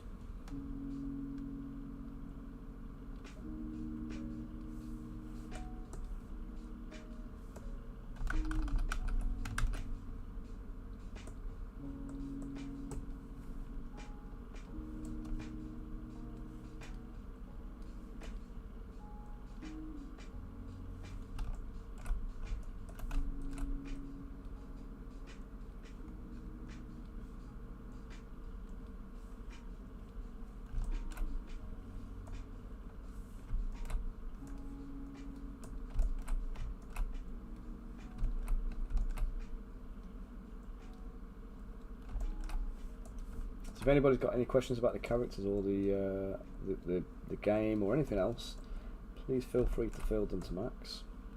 Maybe not here on stream, but like on the Discord for certain, he'll definitely be able to kind of pick up any queries and stuff you got there.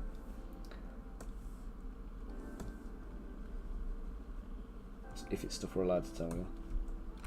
Some stuff might be top secret.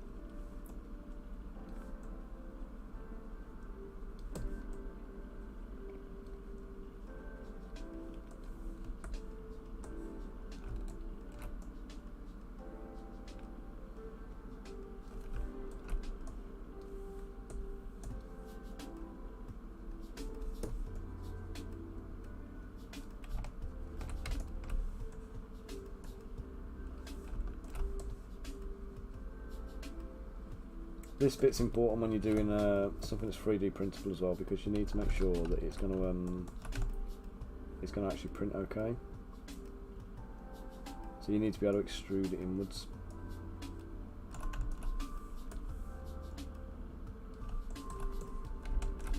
Because we need those back bits to be filled.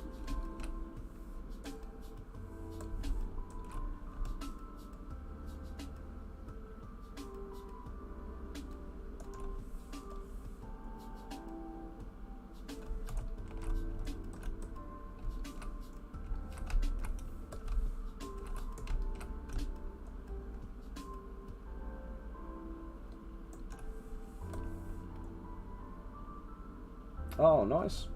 Do you know, is he doing the, you know, we were saying about a refinement pass to like whittle down some of the lines and stuff. Is he doing that on it as well? Have you had a chat to him about that?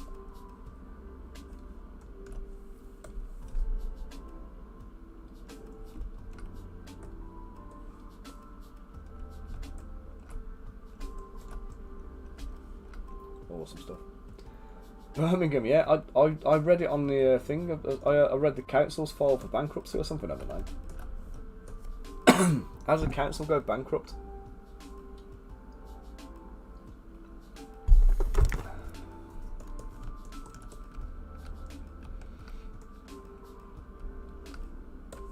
It's bloody ridiculous is what it is.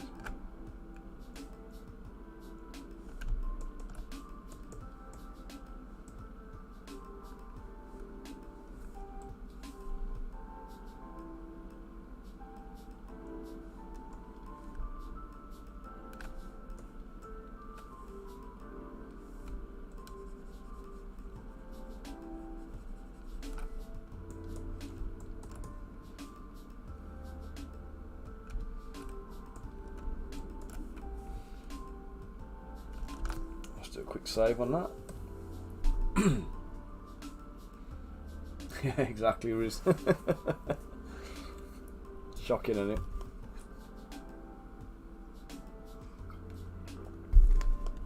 Yeah, but the thing is, the problems with Birmingham, a lot of the time, is down to the actual community of people that are there, and they spend an awful lot of money and a lot of time, like, doing up these things and like providing new housing and doing all that kind of stuff, and they remove all the people from those buildings and then they have to put them back in there anyway. So they spend loads of money making an area look nice, but they still put the people in there who weren't looking after the buildings, weren't looking after the properties, running the place down. And you know, you don't get away from that by giving them new stuff. I'm not saying they shouldn't, but there's re-education, there's finances, there's all these different things are a factor, because there's some really poor areas in Birmingham, And with the best will in the world, you know, these guys just don't have the money to look after like property and make things look nice.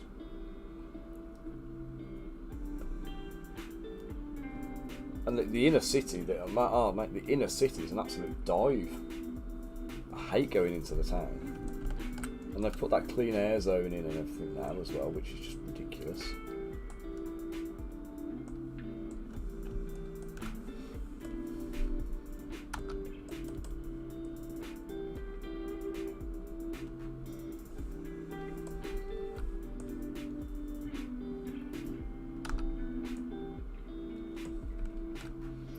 What's the selling point? Do you know what I mean? What is the selling point of coming to live in Birmingham?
I mean, luckily the area I live in, Solihull, is just outside of Birmingham's remit. So Solihull's got its own council and everything, so I shouldn't be too badly affected by the goings on in Birmingham, hopefully.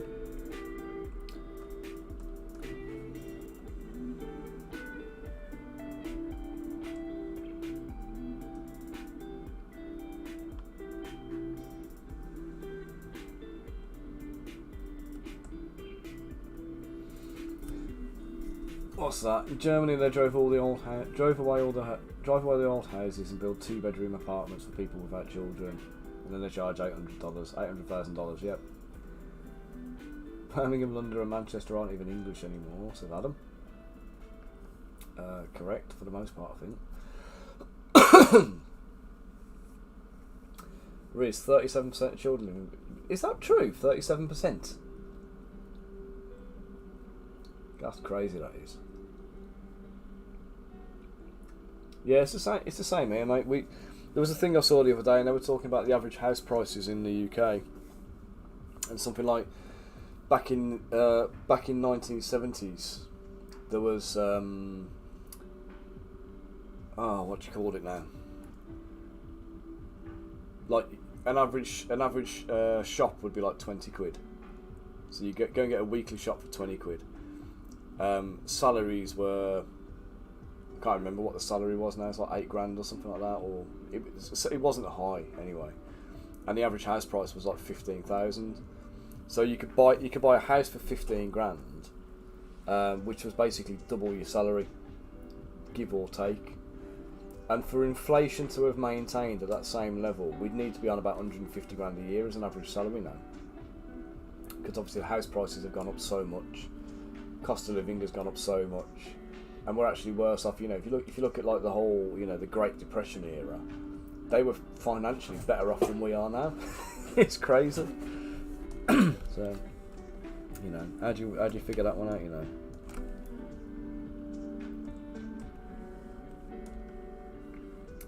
I forgot to dynamesh that, didn't I? So it hasn't worked. My boolean didn't work. Let's try again. There we go. That's going to work.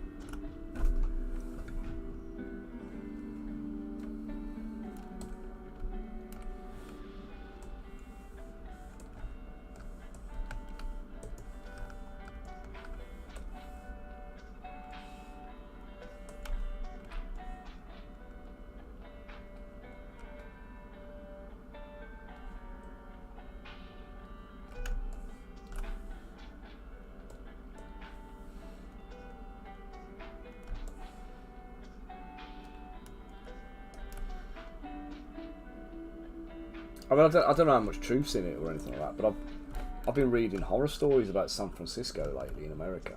Hey, Rich, how we doing, mate? I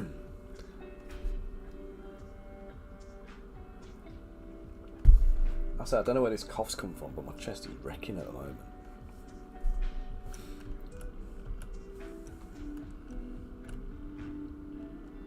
I'm good, thanks, Rich. How are you doing? Say I'm good. Just I'm telling you, I'm coughing me guts up like that.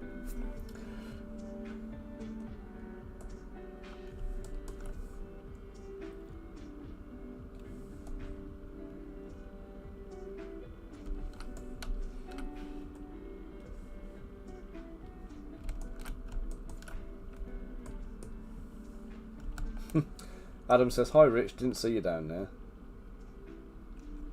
Adam, you just need to come onto Twitch, man, because like I'm going to have to relay your entire conversation while you're trying to set the piss out of people.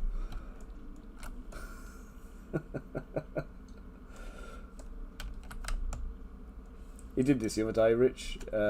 He said something on YouTube, taking the piss out of you, because me and you had a discussion earlier. And he was mocking your height,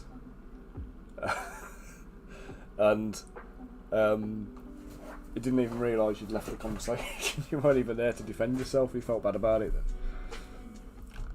but he'd know that if he was on Twitch.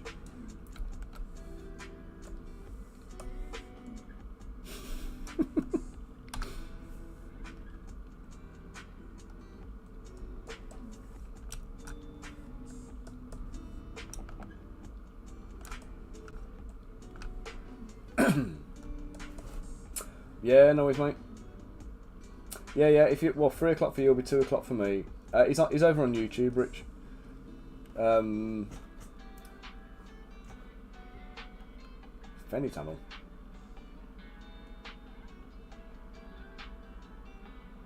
Yeah, 3 o'clock your time, it'll be 2 o'clock my time. I should be off stream by then, mate. So we should be alright.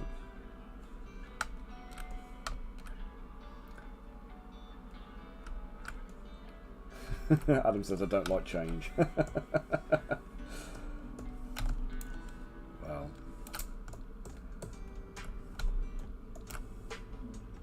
I'm gonna get you all, mate. PDF for what, mate?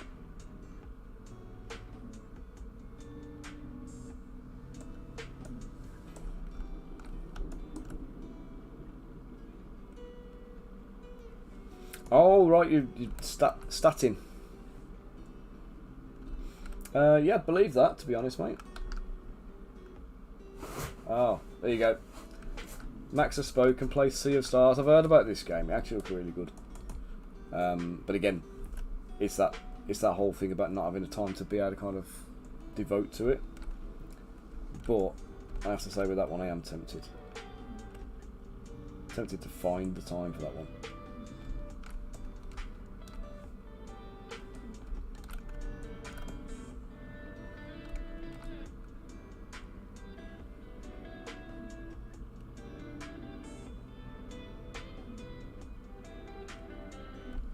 Oh, right, no, I haven't seen that one, dude. I'm not seen anything about that.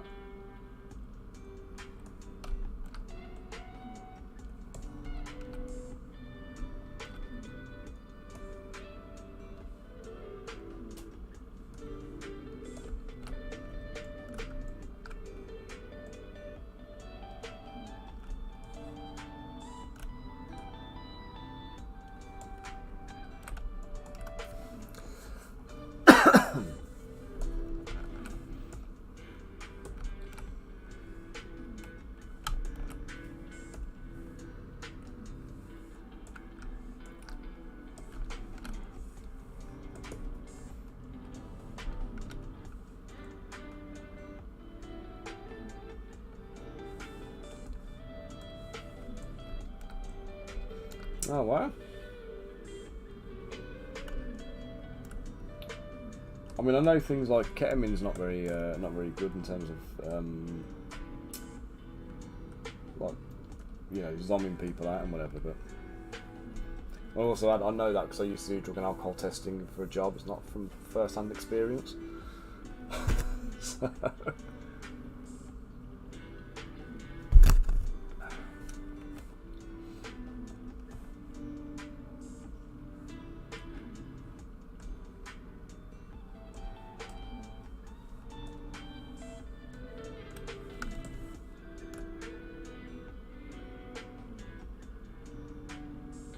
there you go. Adam's going to join us on Twitch.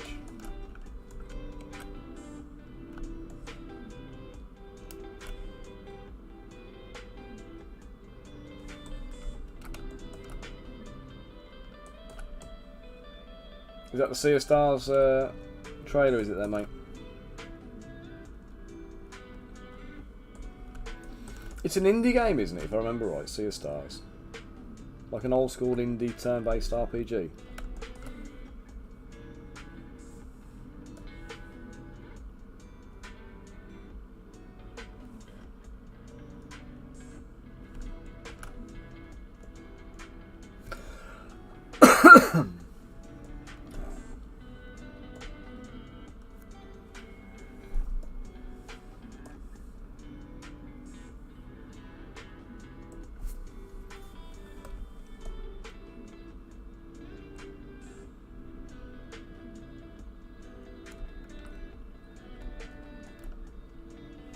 Yeah, that was the thing that really impressed me with it, to be fair, was the actual quality of the artwork on it. It's like really, really sharp, it's really nice.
Ah, nice.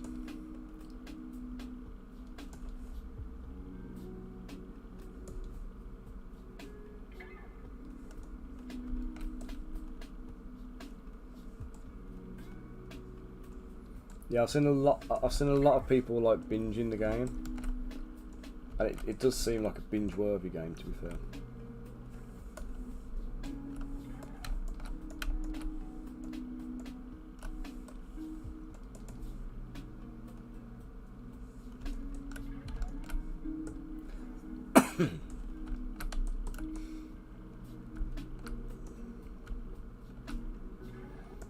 Oh, what an arsehole.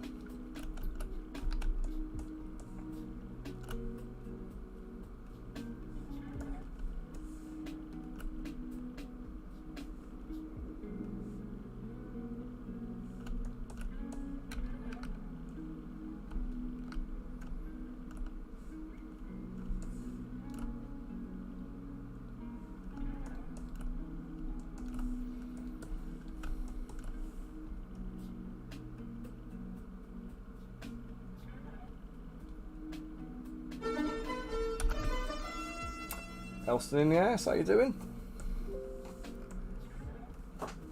What painting wonders have you committed to this morning?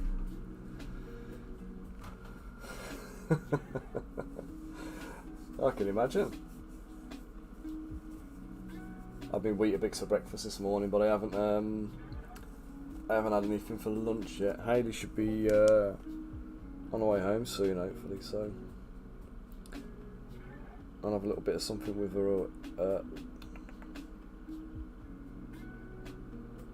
Oh, Max has messaged asking about have I got a file with the minis for Crystal Collapse for him. Oh, you've been working on it for it again. How's he looking now, mate?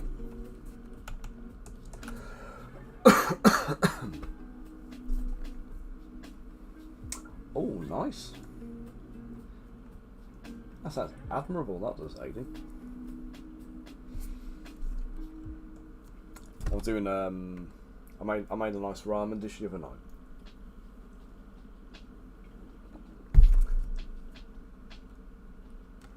He sent me a vid.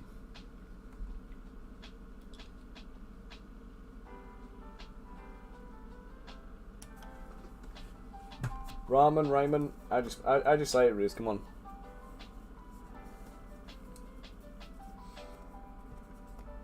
If it say Raymond, it sounds like a. What do you call it? The game character whose arms and legs are detached, doesn't it? But.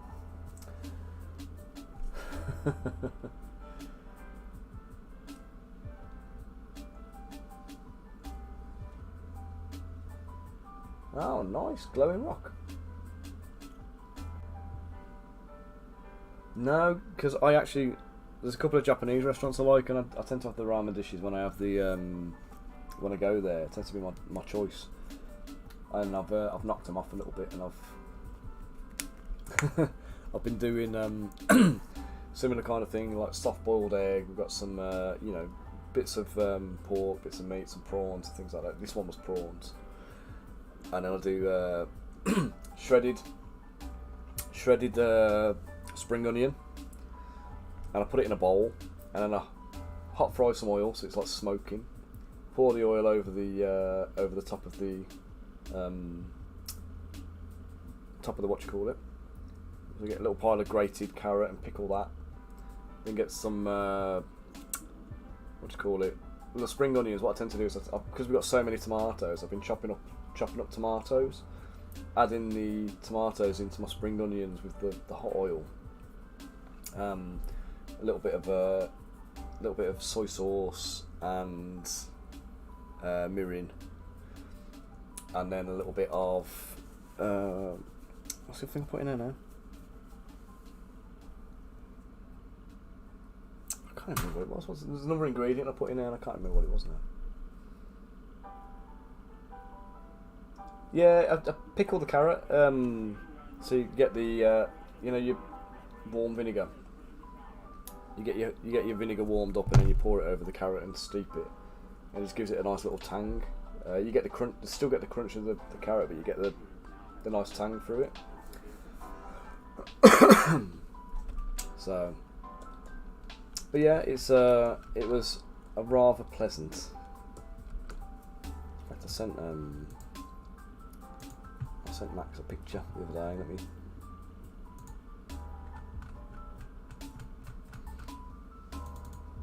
Oh, and possibly a bit of a rogue agent thing, but I put a bit of avocado in this one. There we go.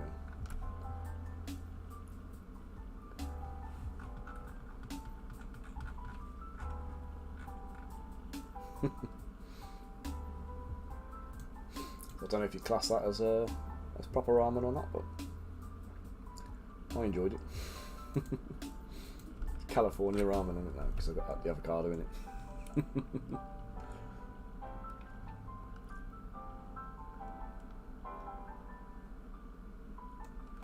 Okay, so I won't bother with the colour on this yet.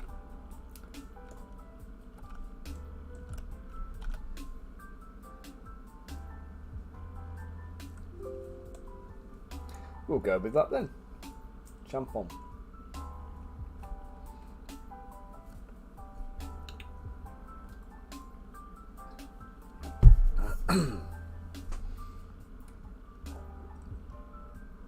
Yeah, before eating it in a Japanese restaurant, my ramen would have just been fucking super noodles, you know? Bit of sweet corn and some Campbell's meatballs. Totally not legit.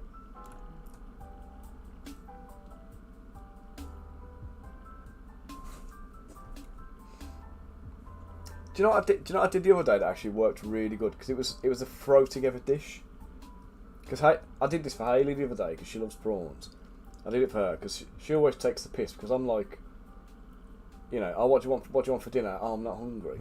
Or she'll go out and she'll have eaten. She'll have had something with her friends or something like that. And I'll be like, all right, I've got to fend for myself tonight. I'll just do myself some noodles. And then she comes in. She goes, look at you, you posh bastard, doing your posh noodles. And I'm like, I'm not it like takes me 10 minutes to throw it together. It's just something quick that kind of makes it a little bit more appealing than just a bowl of noodles. So I'll cook it and I'll do that. And she always kind of has a dig about it. So the other night I said, I'm going to make you some. I'm going to make you some now. You can stop moaning at me.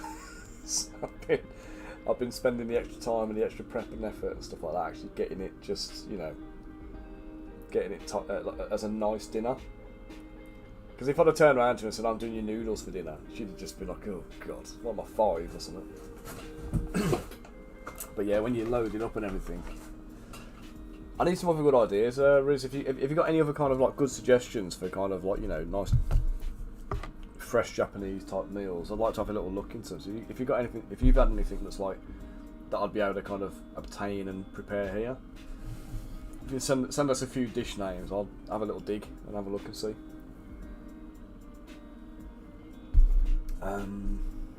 But no, I appreciate it, man. Right, shield next. I don't have a template shield. Japanese curry pouches. Oh, teriyaki donburi. I had a pork belly donburi before. That was lovely.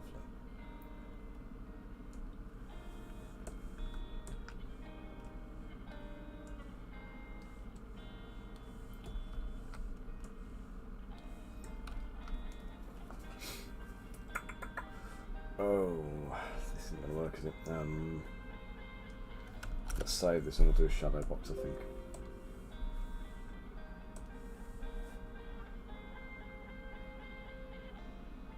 Oh, Riz, actually, no. We'll set up a little cooking channel on the Discord.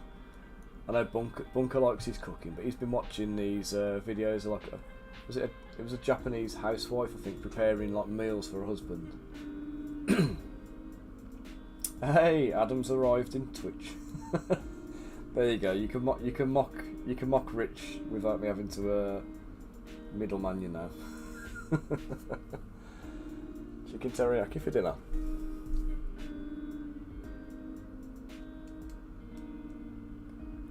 See, I've possibly got a ham sandwich. That'll be my dinner my lunch for today. Dinner tonight we'll have bolognese. I've got to get some mushrooms from the shop on the way and picking up the kids. Oh, right, shadow box. Res up and polish up.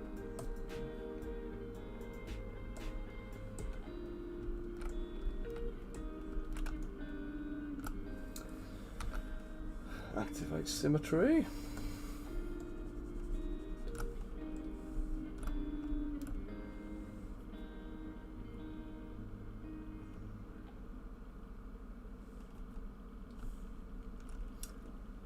What is that, mate? Is the proper Japanese stuff a little bit too hardcore sometimes?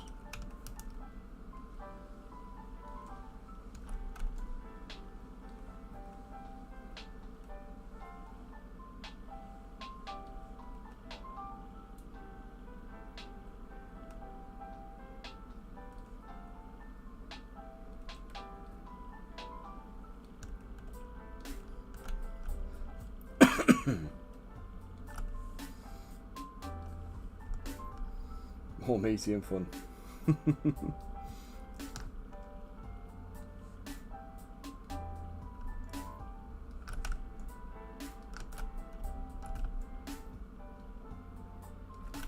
We got a little Japanese restaurant in Solihull called Yakinori. And I don't know why, but they've got Yakinori and then they've got Pokanori, and it's basically in the same place, but it's like listed as a separate restaurant. And the Pokanori does like little poke bowls, or poke bowls, or whatever you call them. And Yakinori also does the same thing, but a load of extra stuff on top of that.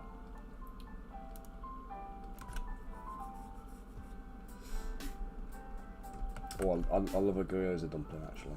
One of my favourites. I always have them when we go Japanese. And also the bao buns as well.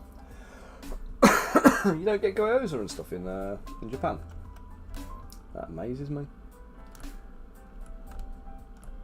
Oh, you fucker.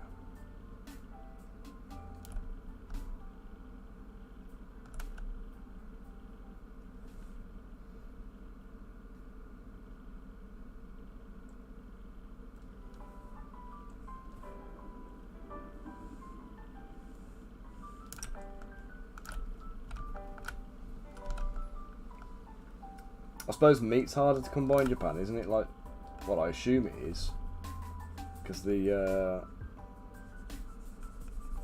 land is a premium there, isn't it? There's so many people and all sharing the same space.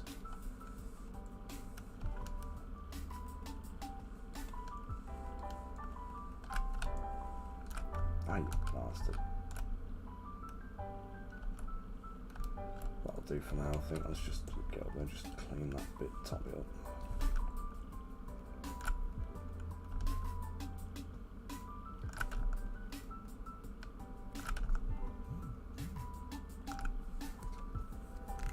What's the Vrock? It's a big vulture demon, mate. You know about this month's sculpt that I've got to be doing?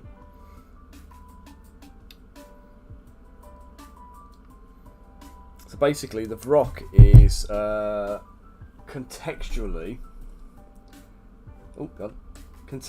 to kind of visualise a Vrock, you probably want to kind of think about Dark Crystal. You know those the evil bird monsters, a bit like that.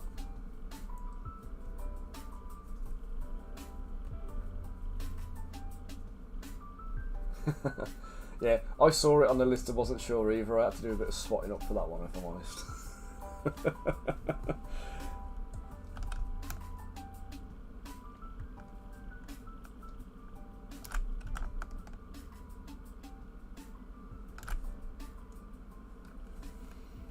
Okay, let's gotta go. Ah, shit. Oh, that should work actually. Ah, you ball bag. Come on.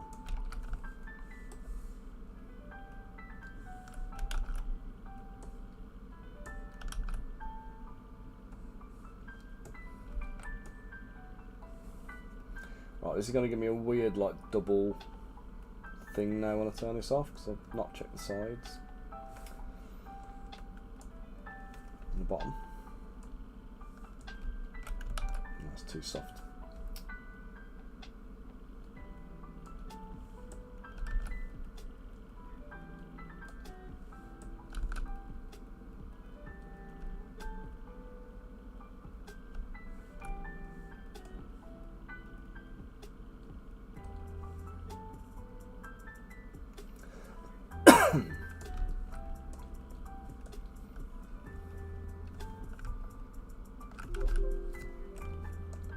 Oh, you prick.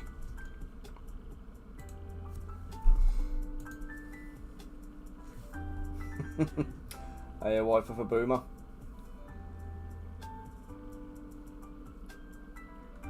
I'm guessing wife of a boomer is Sarah. Good name. It took him 5 minutes to put his first message in on the PlayStation. Aww.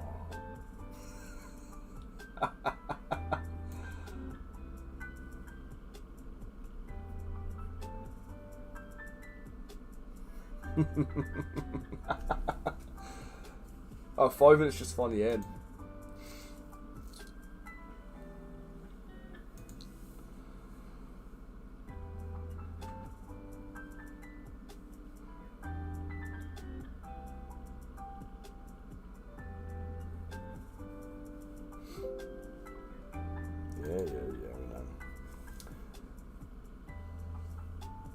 So I've not had a look at the Cities of Sigmar thing. I do like the look of them. I like the idea of them. Like you say, Sarah, it's the whole Mordheim vibe, isn't it? You kind of get with them.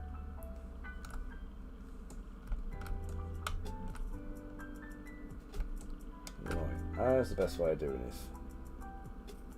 Shadowbox has not been my friend on this one.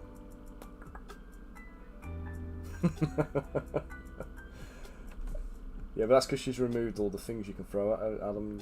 You're gonna have to get up and chase her now, and that ain't gonna happen, is it? You know what? Rotate this sideways. I'm trying to make the shield, but there's not a good way of doing it. So, how to do it? Well, I've got these at the top now, so I can use them. Let's delete edge loop complete.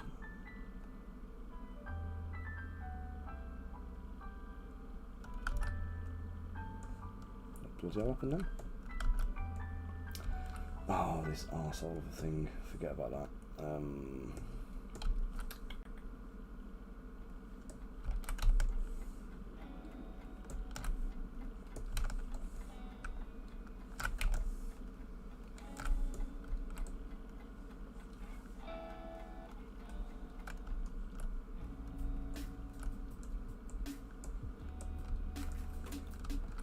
How is that a good solution to closing the holes? Actually, it might be different.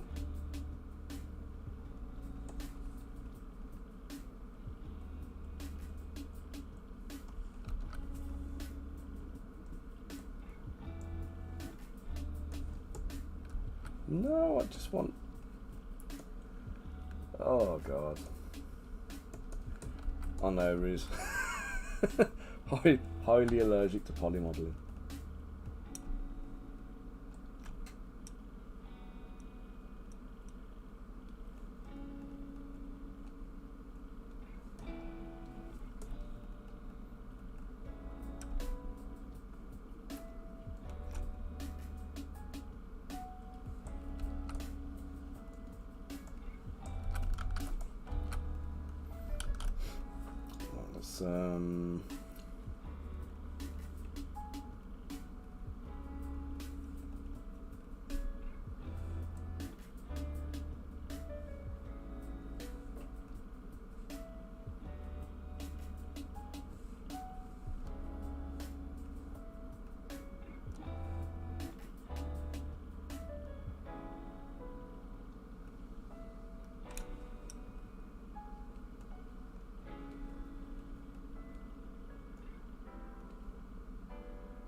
Oh, I don't even know what I'm doing now.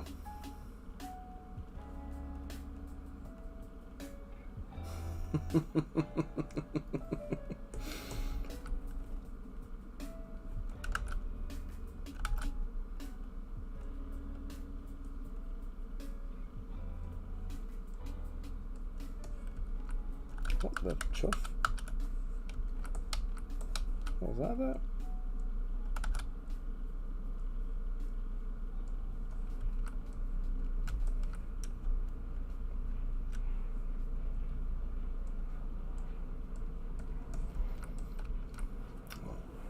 We're going to go with that for now.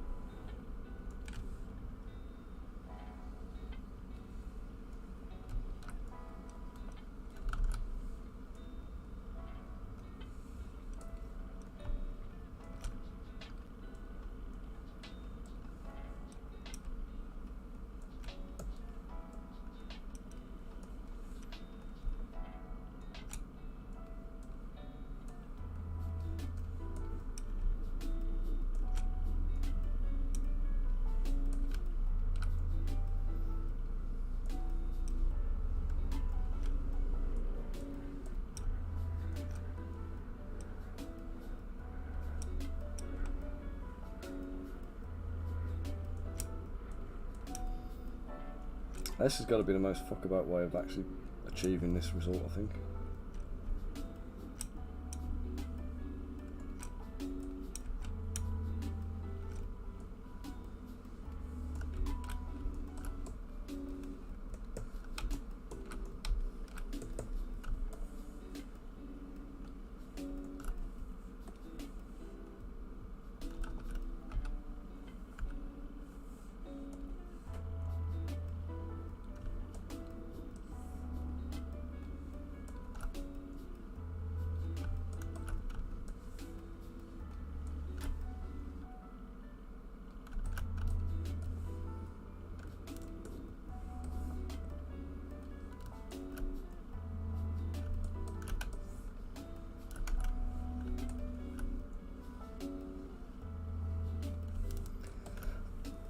Right, now I need to take these bits and extrude these out. That's going to get turned into a curve in a second when I hack the shit out of it.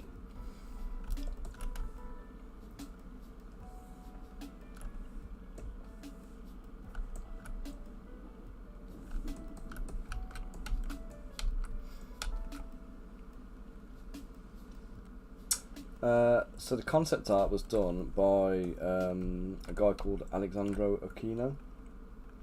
So Alexandro's done all of the stuff for us for Crystal Collapse so far. So he's an awesome concept artist.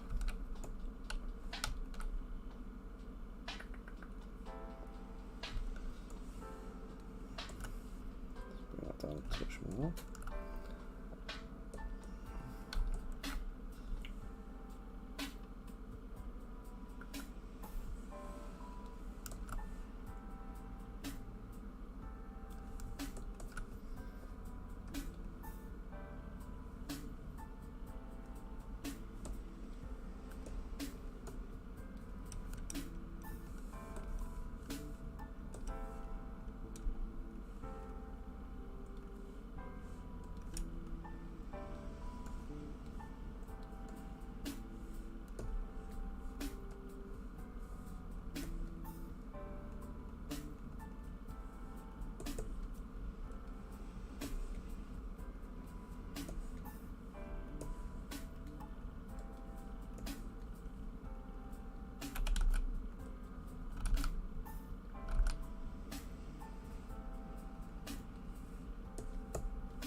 This is such an arsehole of a thing.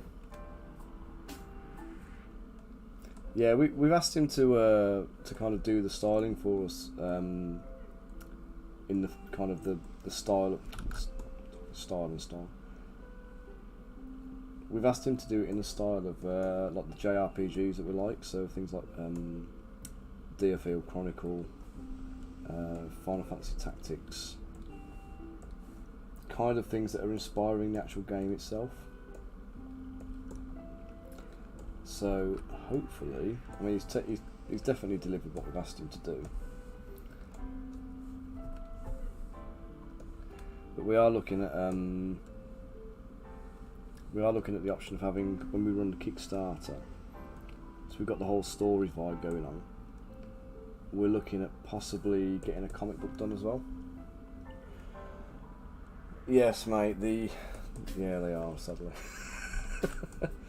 Yeah, all of these models are quite highly detailed because they're 40mm miniatures.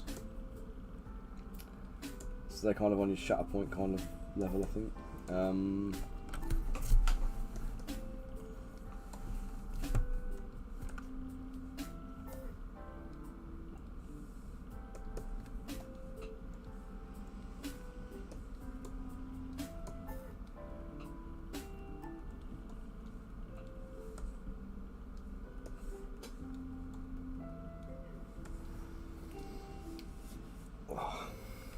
Yeah, we actually did. I had Alexandro do the concept for the Warlock for me for the Kickstarter campaign,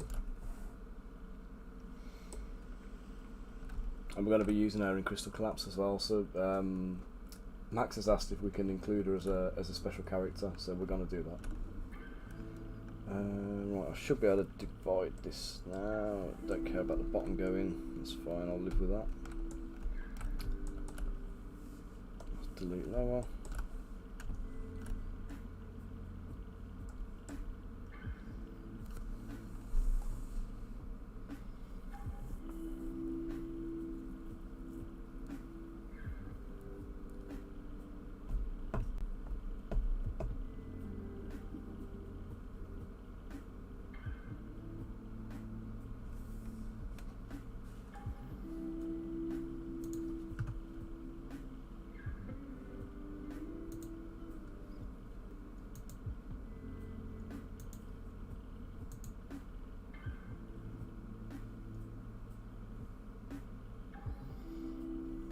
I bumped the bloody resolution too high on this.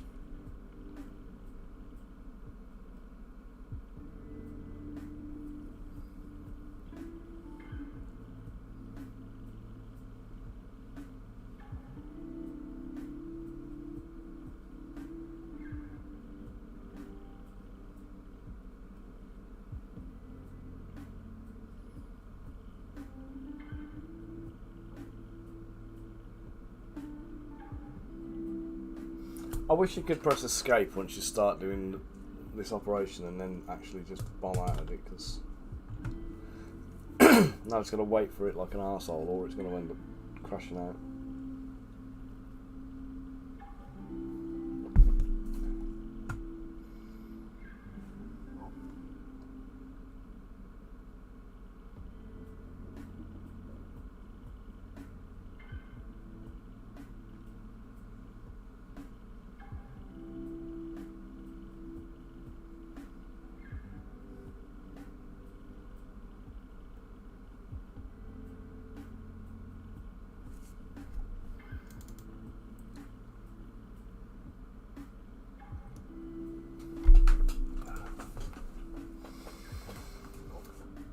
Good old Zbrush.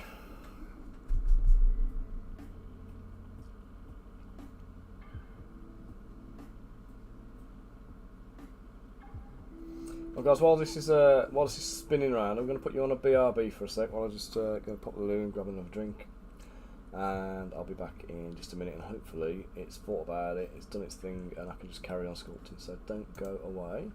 Have a little browse on the website if you want to go and buy something. That would be much appreciated.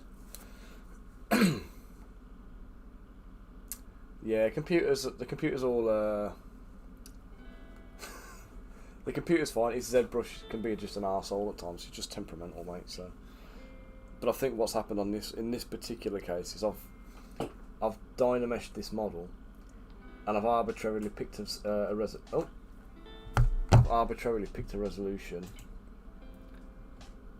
Yeah, it was definitely the Dynamesh. It's just finished and it's now 23.2 million polys. So I'm just going to run to the loo and I'll be back in a minute, so don't go away. Have a little look on the thing, sign up on the Discord. Bunker, if you can do you've done the discount code already. There you go, 25% discount if anybody who's interested and wants to get some stuff, get some STL files or get some 3D prints ordered. And keep me busy. Guys, I'll see you in a second, don't go away.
Okay guys, we're back now.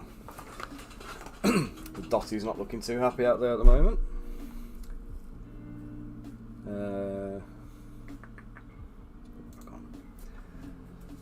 Yeah, so our tortoise Dottie for the last 2 days, whilst the kids have been off and the sun's been shining, we've let her run around the garden freely. Usually she's in like a little pen. She can't get out of the pen, so she's contained in there. And then we let her, for the last couple of days, we just let her kind of tear around. And I tell you what, she's fast. It's like when the sun is out, she's like turbocharged. Oh, that's why it's so massive. Yeah, when the sun's out, she's turbocharged, and she's like 100 mile an hour around the garden. You wouldn't think it from tortoise, you know, they got a reputation for being slow, but she's anything but bloody slow. Like, you literally turn your back on her for 2 minutes, and she's made her way across the entire length of the garden and managed to get behind my office. So we've got like a big rubble pile back there. So I'm having to go back and contain her and kind of capture her and bring her back, and she's too hard work to kind of just let her run free. So we've had to obviously just like leave her in a pen again today, and she sat there looking right pissed off.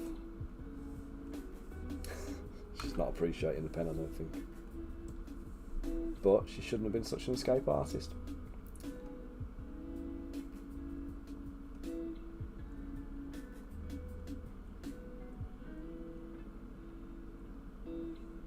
Dub3468, thanks for the follow.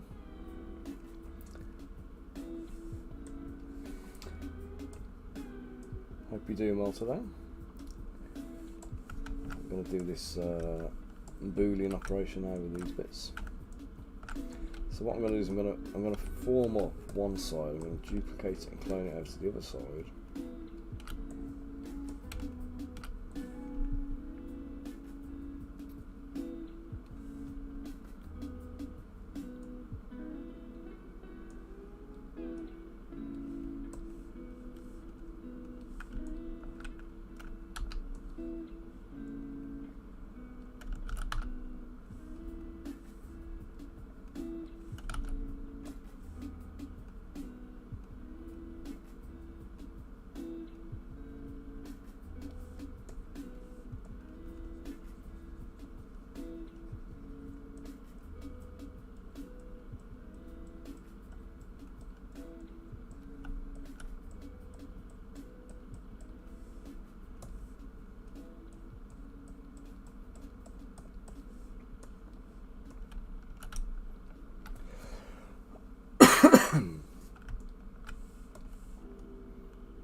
Just turn the sword off so I can see what I'm doing.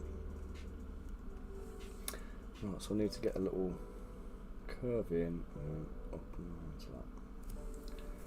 So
that the right?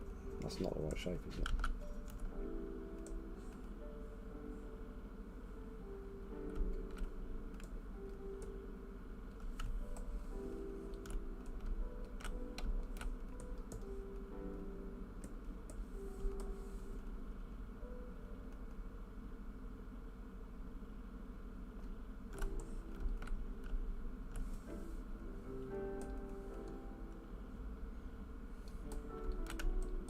Better. Right, let's get that dynameshed.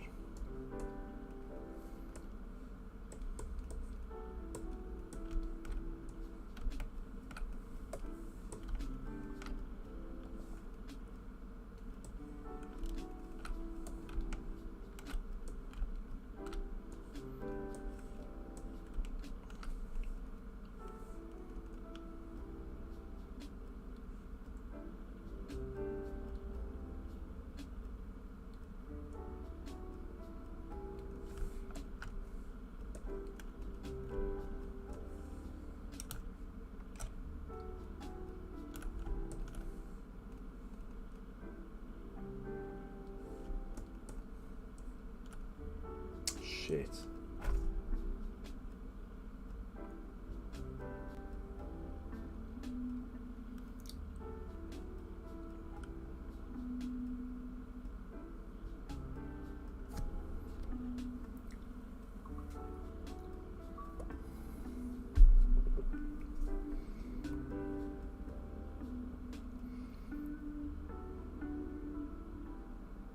Actually, I've scaled this down now. It should be okay. Should manage that now.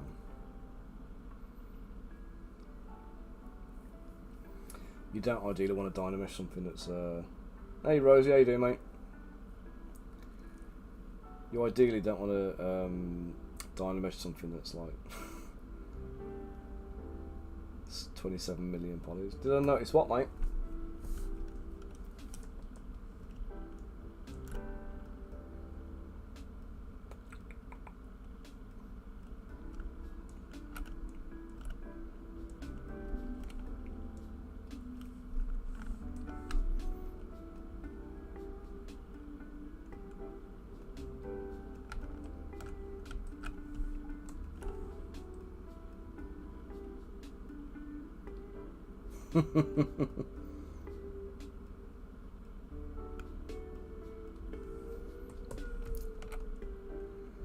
Yeah, that's me. That's me ballsing up a dynamesh operation that nearly caused Zbrush to crash just before, and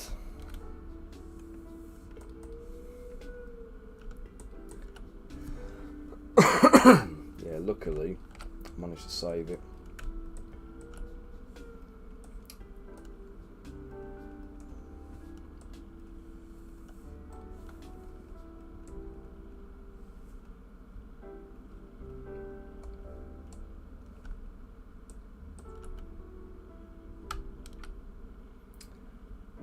So let's just auto group that. Now that one I want to come out to about there because I want to,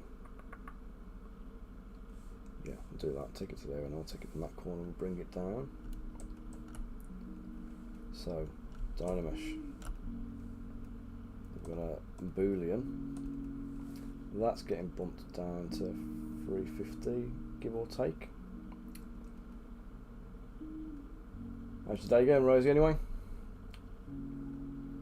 Apart from obviously being a half a pound lighter.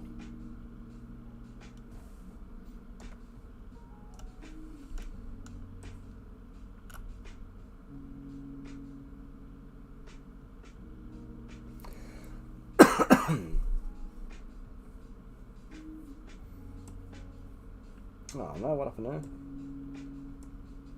What happened here?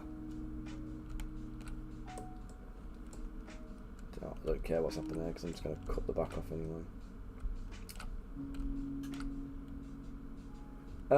Yes, Dub. This is we're doing a game called Crystal Collapse. It's going to be hitting Kickstarter just after Essen. So Max, who's my partner on the game, he is going to Essen with his game Nanolith.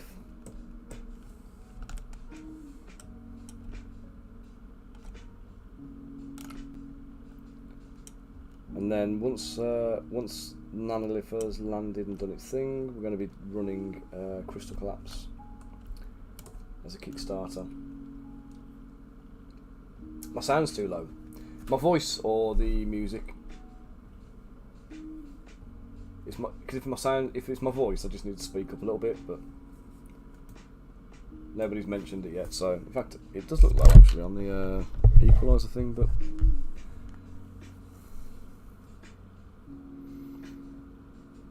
Is it too hot again today, Rosie? Are you? Ball bag, what's going on? Okay, let's auto group. I know it's gone. You always have poly groups turned on for visibility when you do this bit. But yeah, basically we've got the true. Yeah, we've got the game is prepped and ready to run. We're going to be doing play testing on it very shortly. Yeah, feel free to sculpt along. Where are we at now? I'll do that, and I'm going to slice the back of the shield off with a Dynamesh cube. And the boolean this bugger out. And that'll clean up that scabby geometry I've got at the back. And I'll just extrude the shield forward then.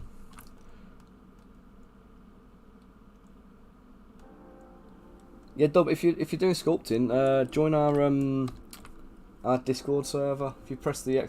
Discord command, it'll pop up on the screen.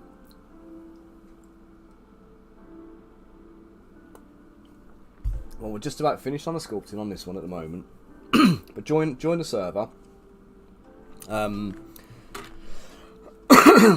Feel free to post your work up and post some self-promotion and stuff in there as well. Oh my goodness. And yeah, I'm always happy to talk collabs and stuff like that. In fact, with the guys who are on the other sculptors who are on stream at the moment, if anybody fancies it, we could always do the 15mm as a collaborative. Run it as a little side project and make stuff happen. I don't mind art directing it from a miniatures point of view.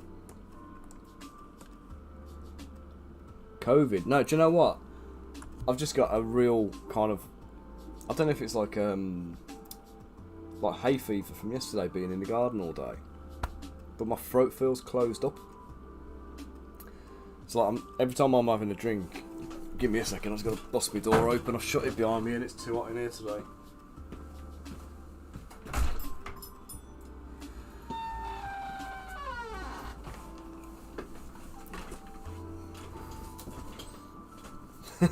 No, not been to bunkies, mate. No, I'm generally all right, but like this this cough keeps happening. I have to keep clearing my throat at the moment, and I'm having to cough quite forcefully to do it, and like my chest's just wrecking with pain at the moment from the back of this.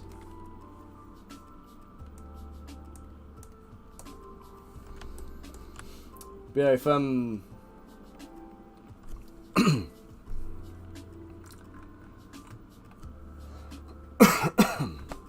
excuse me.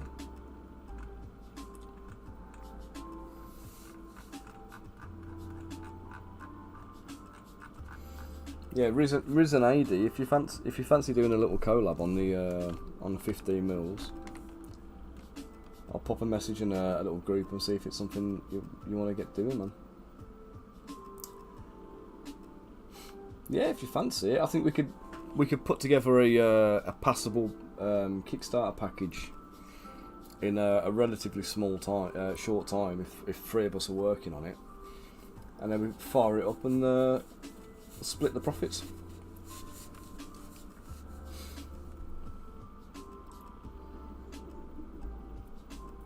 Yeah, can do. Use my audience and stuff. We'll just do the old, whatever we make on the Kickstarter. You bill me for a third of it and go like that. I think it'll work quite well. We'll put it up on My Mini Factory as a Frontier campaign or something like that, maybe. I've got a Frontier campaign about to run actually for the Descent into Avernus stuff, and I reckon if we spend a few months putting together some content, I'll have to get a couple of I'll get a couple of templates template minis test printed, so we've got something to baseline against, and then if we use those as a if we could do 100k, I think we'd be well away. I think if we can get the off room right, I think we can definitely do it. So let's see how it all pans out. I've got a couple of friends who do D&D, like D&D campaign modules as well. So if we see if one of them wants to join and do an actual campaign to go into, we can definitely do it. The theme, it'd just be 15mm D&D basically, mate. So we were chatting about it earlier. A lot of people are kind of shying away from the idea of 10mm D&D, but like if we do 15mm, the models are a little bit more paintable. They're a little bit more appealing, but you can get a massive dungeon on a 6-foot dining table, and I think there'd be a market for it. So, you know, we can run it as a little side hustle project, and obviously if it picks up and it takes off well, then we've got a three-way partnership to kind of keep it going and keep running.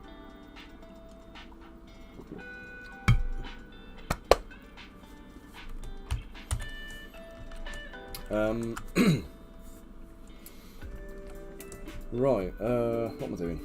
Boolean this bugger out of that. Merge down.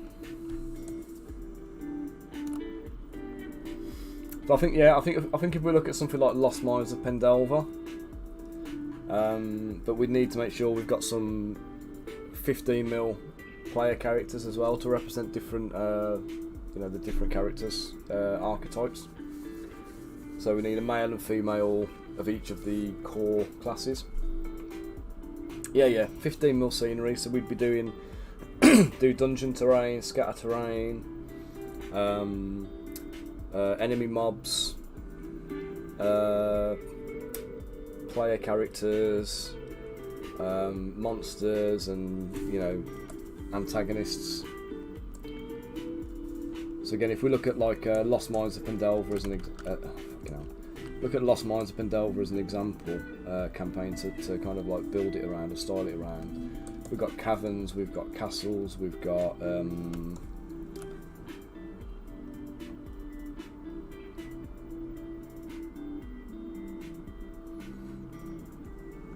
headache, stupid bloody Zbrushing.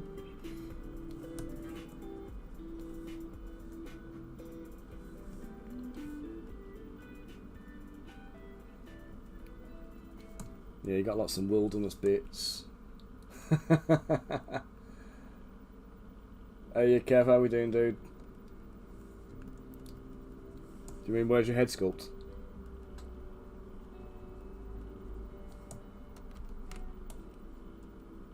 I still need that for you, don't I? You gotta hound me more, man. Hound me.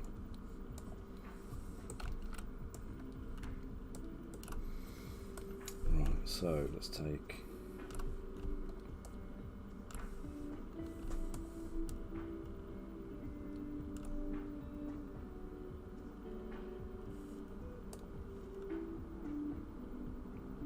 How are you doing today, Kev? Anyway, have you the kids gone back to school?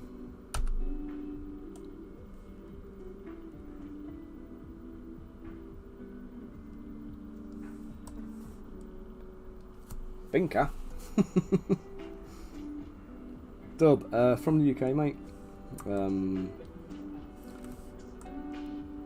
Solihull, just outside of Birmingham.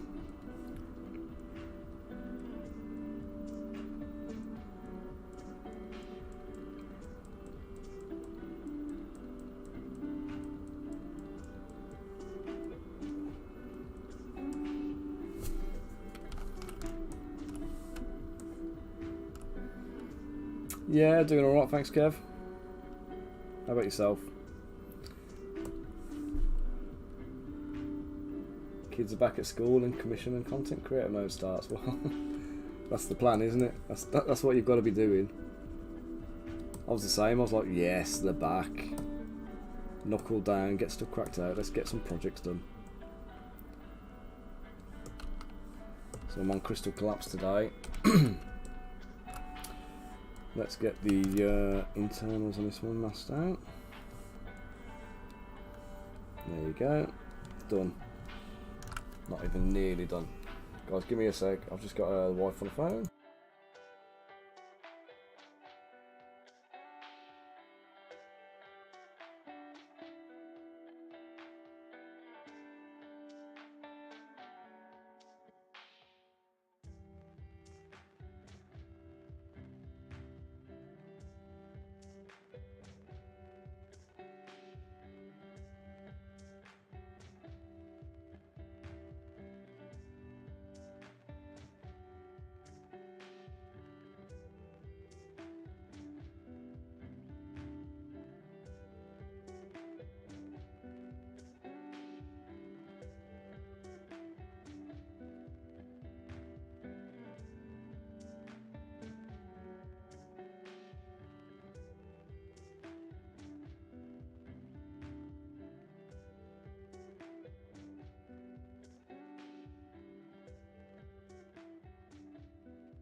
Right, sorry guys, that's the wife just telling me she's on the way home. Right, let's see where we're going at.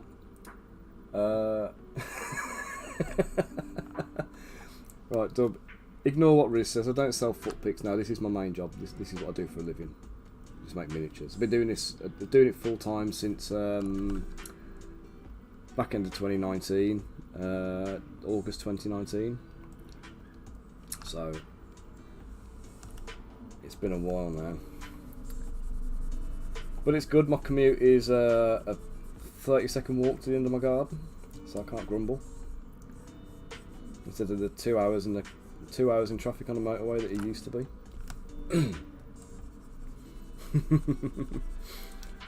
So yes, it's all going well anyway. Kev, it is a massive shield. This character, her name's Lisa for short. And she is an absolute tank. So that is the plan. Yeah, I don't really get any free time, mate. it's just stuff I just have. Oh, ball back. It's just stuff I just have to try and make time for. I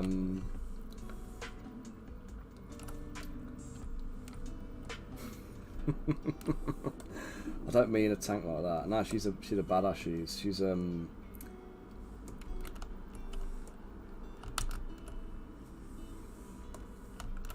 She's one of the strongest characters in the game for the Kingdom of Ireland. So, give you guys a little bit of context of how we've got this set up. So we've got the Kingdom of. Oh yeah, well you can have the sword and the shield, mate. You can have them both for.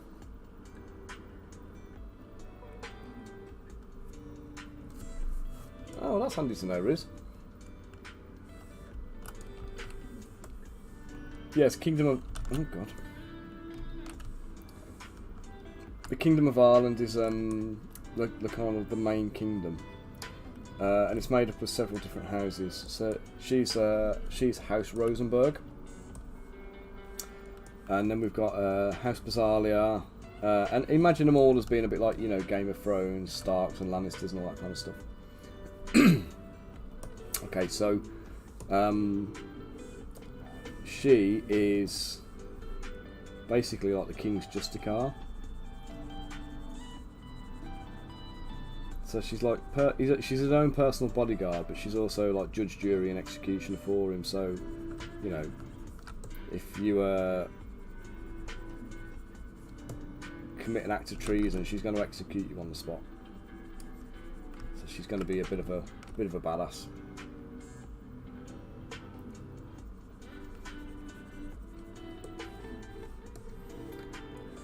And then we've got House Basalia. So the story we're starting with is, so over the course of like several thousand years, the gods, well, the god Odin, not Norse Odin, this is like the Final Fantasy Odin kind of thing, so it's inspired loosely by the Norse myth, but not.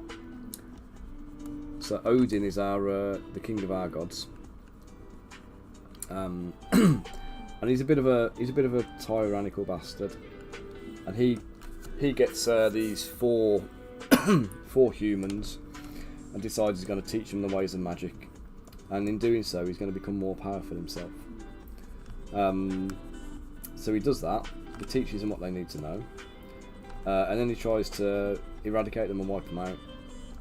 And they don't take kindly to that, but he underestimates how powerful they've actually got in the meantime. So these four humans basically manifest themselves and give themselves entirely to their kind of godlike powers and become demigods. But they end up taking on a bestial form. So we've got like Ifrit and Tiamat and Shiva and Bamut. You know, the kind of you kind of archetypal Final Fantasy summon kind of characters. So they become these elemental beasts, the Therians, and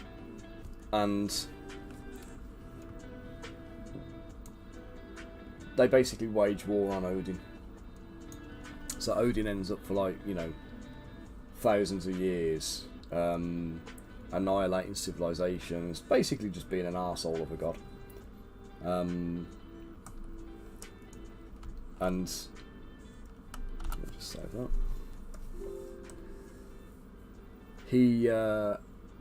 He basically goes off and gets imprisoned in a crystal. So they trap him in a crystal, and it's like a prison for him. And then we skip forward to like the Therians basically, like they vanish and they kind of submit to the ether kind of thing, and they vanish from existence. Civilization like wipes all records of Odin, so that nobody ever remembers he existed. And the game kind of picks up a few thousand years down the line, where the mage Nagald, who is this guy, so this guy is studying black magic and studying the magic effects of crystals, and he kind of accidentally discovers all of the lore of Odin. He kind of happens across it, or what remains of it, and he goes off on a bit of a mission to kind of uncover it, and he ends up discovering Odin's crystal. So he goes off and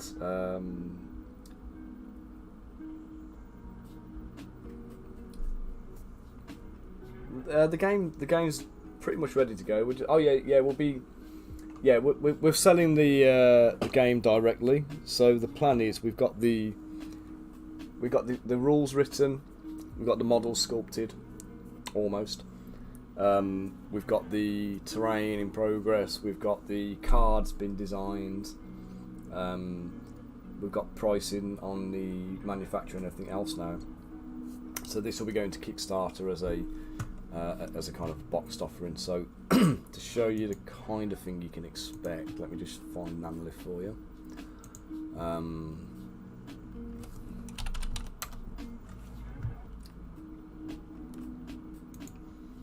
So this is Max's previous project. So this is an Analyth. So it's not miniature heavy. It's not a miniature heavy game. There are a few miniatures for it, and I've been doing a few more for him.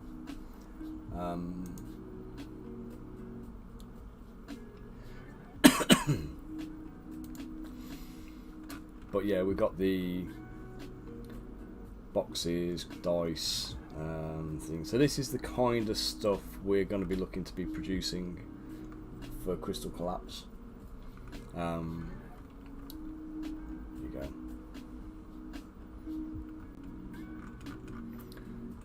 So this is the kind of production quality we'll be aiming at. We'll obviously be putting all the minis in as well. So we're looking at a relatively low price entry box, which won't actually include any minis. You'll get cardboard standees for them, and then we'll have a premium upgrade where you can add the minis on as an add-on. So that's the gist of where we're going with. That's the plan. I've lost where Lisa is now.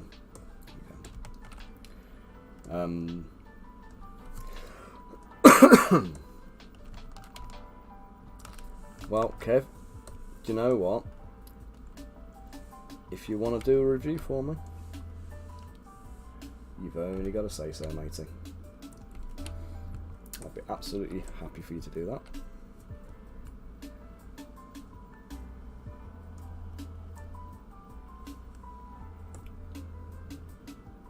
Ah, oh, brilliant. Well, do you know what? Join the Discord, ping us a message. We'll see what you got channel-wise, and we'll check out your sculpting and see what we can see if we can kind of get some collabs going.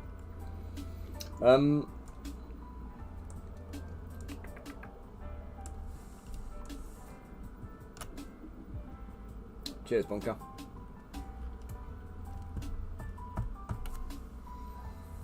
Oh, I've got real horrible pins and needles feeling in my arm at the moment.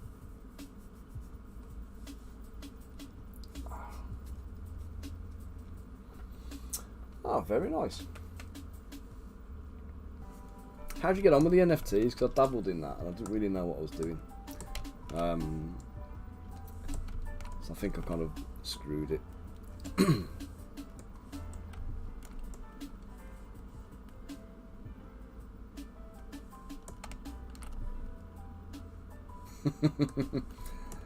Yeah, I know.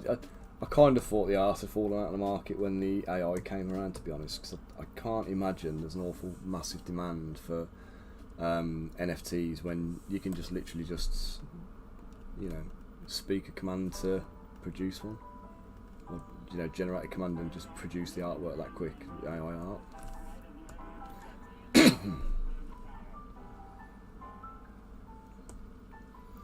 I would definitely recommend get a kind of a fixed portfolio thing.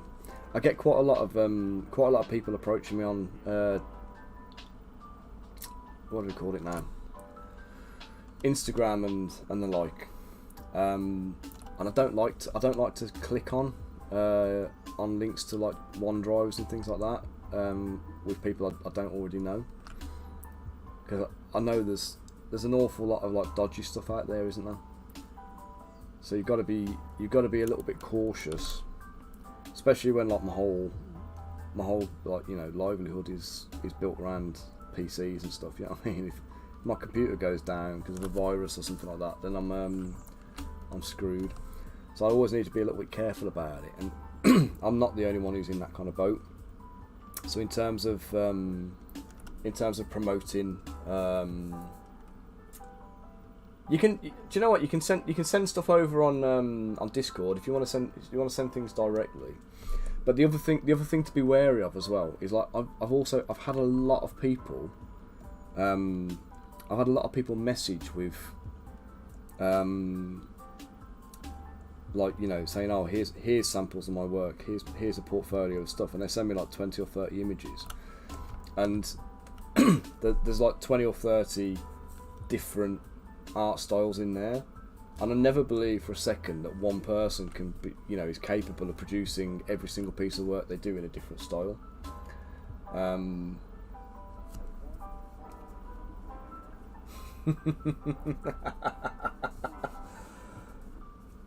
Kev, do you know what? I'll do it straight away after the stream's done today. I've got about another 20 minutes or so before I've got to kind of log off and whatever. But as soon as I'm done, I'll get your head sorted. Oh, thanks for the sub as well, Kev.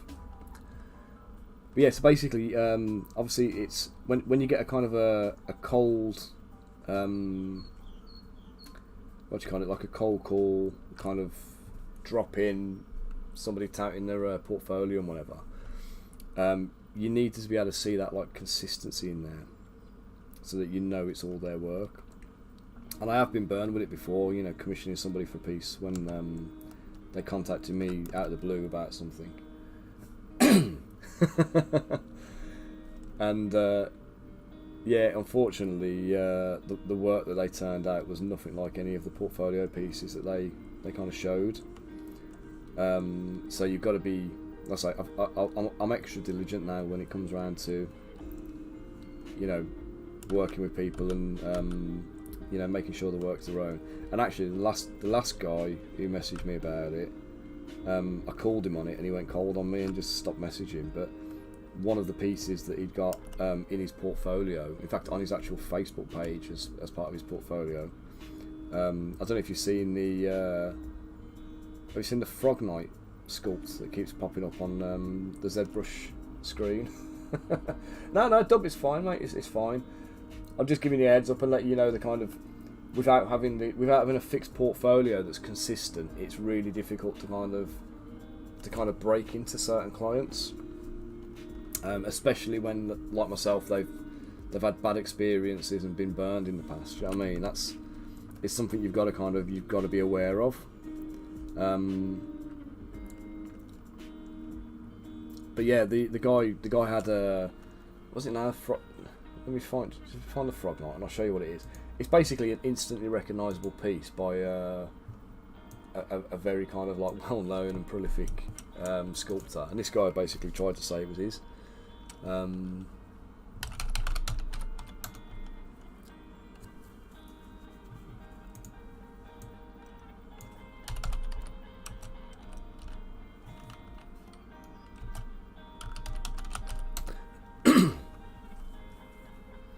Yeah, this one. You guys seen this before?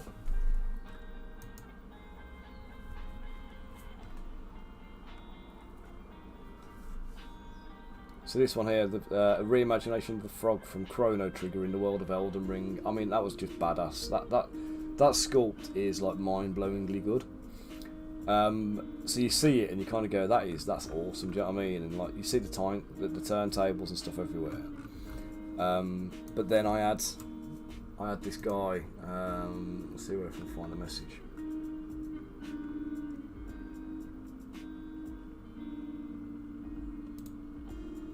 Ricky, his name was, and he sent me a Google Drive as his portfolio. But if I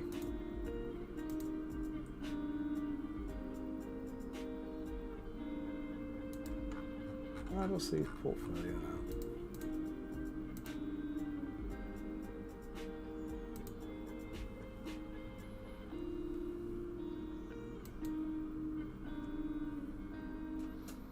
Oh, there you go. So he's deleted his Facebook profile now, so it's clearly a black. Yeah, you can't take something from a guy like that and say, this is my work, can you? And he got it in his portfolio, and then I started looking at the other pieces in there, and there was other stuff in there as well. And he's like shamelessly going around like touting for work and trying to find it, but like, you know, the fact you're being lied to from the minute, you know, from the intro, and you know, you might be doing it to, you know, I don't know, get your foot in the door or something or whatever, but when you can't provide that level of work for a client, they're going to kind of, you know, they're going to call you on it. And you've got to be prepared for that. But yeah, having portfolio is absolutely critically important. You know what I mean? Something that is got a bit of a bit of legacy to it. So, Dub, what you want to be doing is get that Instagram in, get all your gear and all your photographs in there and stuff. And then when people ask you about it and they want to see what you've done, as much portfolio work of stuff that you've got, you know, you can put your name to as possible. And the other thing as well is if you're looking to get into customers with, like, you know, doing miniatures like myself. Ah, well, cool. Yeah, if you want to get into doing things like miniatures, you want to kind of make sure you've got some miniatures in your portfolio as well. Because an awful lot of people they turn up with the video game background, and it's fine, but there's nuances to miniature sculpting, and if you're not familiar with them, it's very easy to kind of like get caught out and get things wrong and end up producing stuff that's not fit for purpose. And I know in the past I've had clients come to me where they've paid video game artists a lot of money. You know, the video game artist rates tend to go higher than miniature sculptors. So you end up with, you know, say, I think the one guy he paid something like $800 a model for sculpts to be made, and he produced a Kickstarter, and he sold this Kickstarter with like all of these models on display and on show. And then it turned out that everything he'd made was, or everything he'd paid for, was actually unusable. And there was this major drama then that all his customers had kind of said, well, hang on a second, you showed us this. And they had all these like samurai swords, and you know, that were all like wafer thin and whatever, and they were sculpted like that. And he hadn't clocked it. He didn't call it out until it was too late. And the artist basically had been paid and disappeared and whatever. Wasn't interested in repairing them, and then he has to go. He had to go and find somebody else to do the final fixes and stuff. Which obviously it's not ideal, is it? Do you know what I mean? It's not it ain't the best. So yeah, just be mindful, obviously, about client, reservations, perhaps. Say about using you for work if you can't kind of actively demonstrate the that the work belongs to you, kind of thing. Right, do I? Right, I'm gonna go the other way. I'm gonna raise these bits out.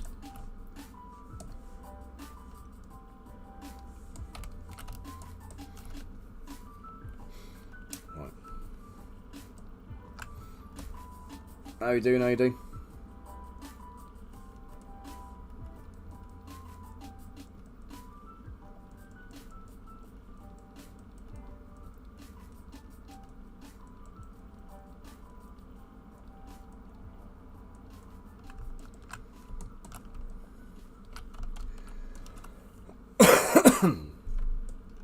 Oh God. Save this before it crashes on me and pisses me off.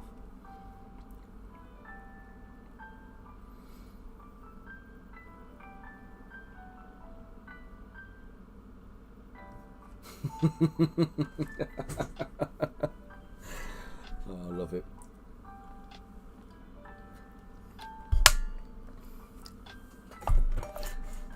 So you should do what I do, man. Drugs at work here would be perfectly acceptable, wouldn't they? It's just the content may go a little bit off-piste and be a little bit kind of unusual at times.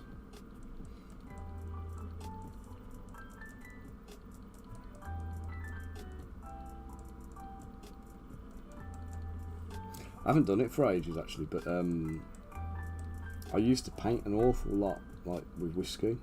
Not like literally painting with whiskey, but like I'd be drinking like a nice whiskey while I was painting. And I was going to do some streams, like, you know, whiskey and minis. Order some different whiskies and stuff in, and get the mini painting on at the same time. But obviously, the more you drink, the funkier your eyes become. So, and I'm talking about the eyes you're painting on the models, not your own eyes. Although actually your own eyes probably suffer a little bit, to be fair. You know, your accuracy is going to decline a little bit. But I've got a fairly decent resistance to the effects of whiskey and stuff anyway now, so.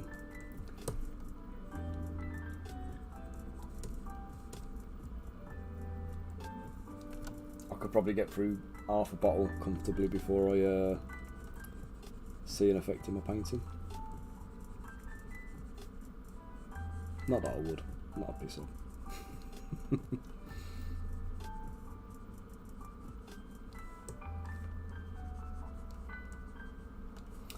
Let's bump the resolution down, let's do the polish on this again, let's try and clean these edges up.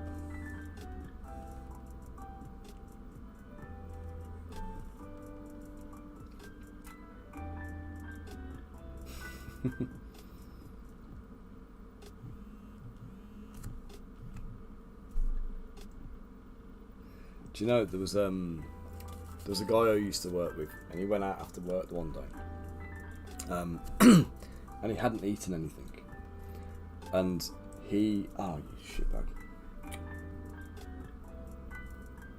So I just realised I've got different poly groups on the edge of the mesh there, so I need to close that before I do that. So I'll have to just do it again.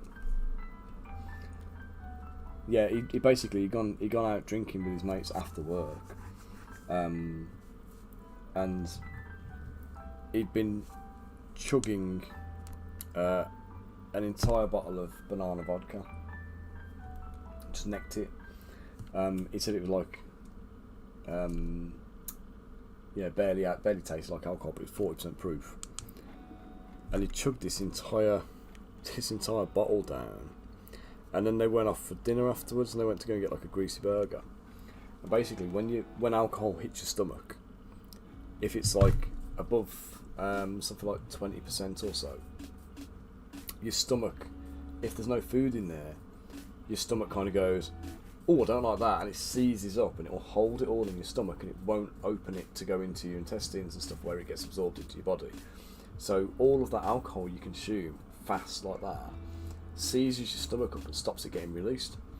The problem is then when you eat something, if you drink a whole litre of the stuff, when you actually eat something, food goes into your belly, the grease goes in, and your stomach opens up and releases it into your intestines, and your intestines are going to end up getting flooded with the entire litre of vodka, and then it goes into your body at a rapid pace, and that's when you end up with like alcohol poisoning.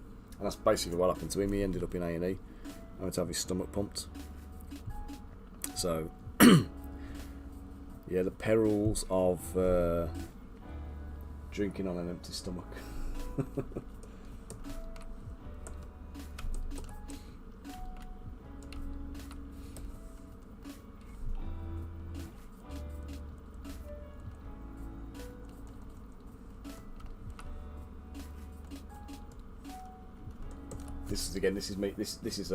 This is my knowledge and understanding from the times when I used to do drug and alcohol testing.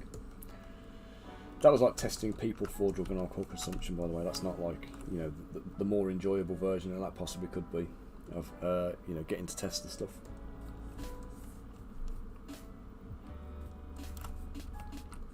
Like user reviews.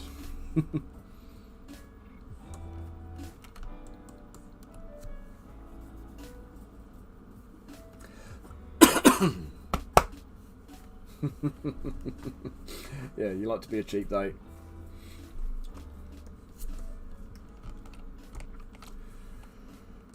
Right, let's get a cube. Oh, cheers, Bunker.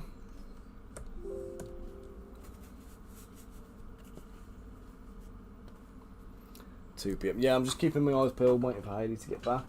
I haven't seen her arrive yet, so. To be honest, I need to be off by 3. So if it gives me a little bit of time, I've just got some orders on the printer. I need to strip down and get cleaned up, and I'll get them sat in the garden to cure in the sun. Because why put your UV lights on when it's as bright and sunny and lovely as it is at the moment? Eh? Just feels wasteful, doesn't it?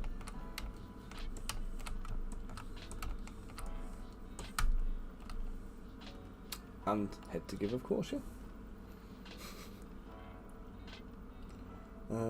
Best way of doing this.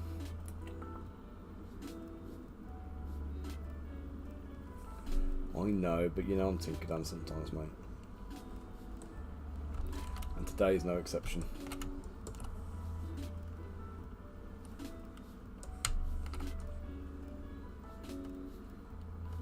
Can't believe a word I say, mate. Can't believe a word I say.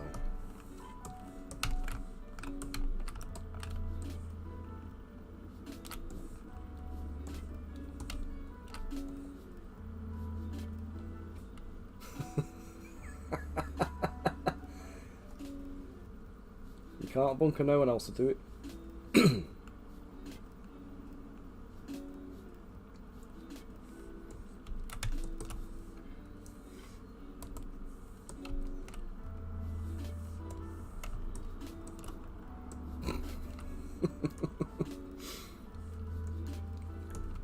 Right, so I need that there, and I'll need...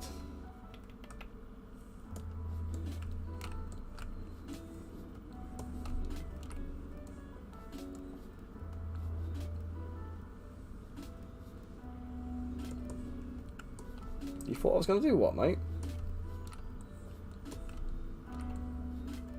You swearing at me?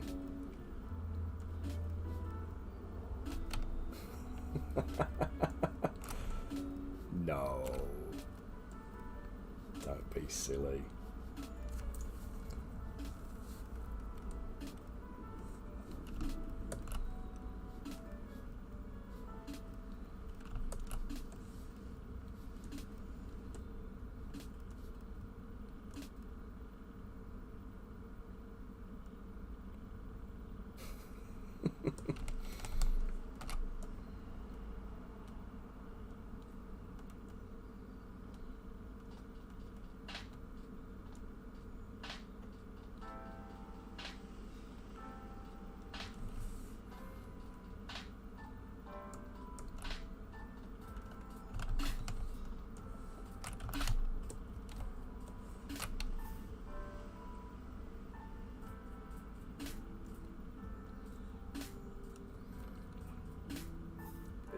Just a quick question, like watching me do this kind of stuff, is it jarring to you? Is it like, do you find it like really, why the bloody hell is he doing like that?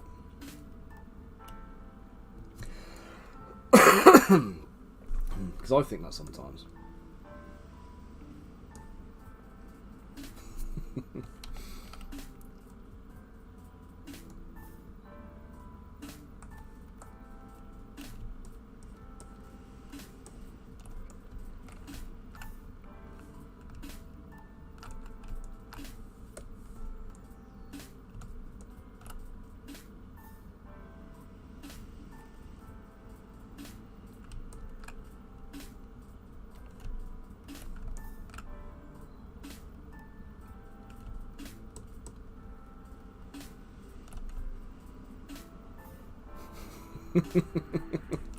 Well, it seemed the best way for me to do that, to be honest.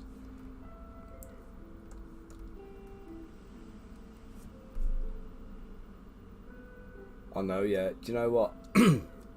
I have thought the same thing. There's times when nobody's chatting in the chat here, and there's no discussion going on, and I am physically like feeling myself drift off, and I end up just chatting bollocks just to try and like fill the space and wake myself up a little bit. But I love that. I love it. Right, let's go. Unmesh that. I'm going to merge down, boolean that out. Oosh, there we go. Right, now I need to. No. That there. Pop in the thing, and then we're going to mirror it on World X Mart. Oops, no, wrong one. Mirror first, then mirror. Oh, you bastard. There we go.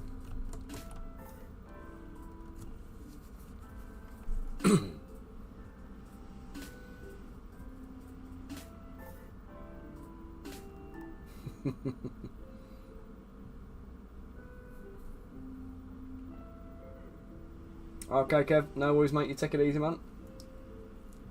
And I'll send the head over shortly, and we'll have a chat about getting you to do a review, mate. Take it easy, dude.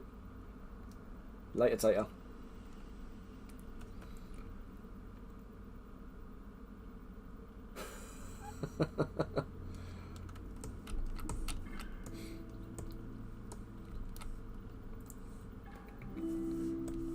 Water groups.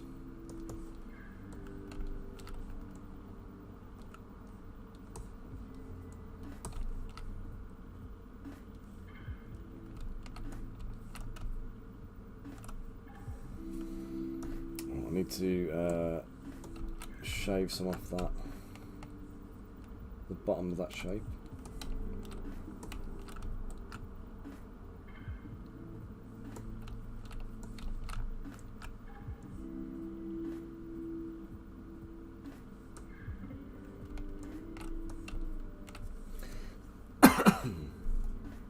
Let's mirror mold that. Let's dynamic mesh it together, and then we'll remove it from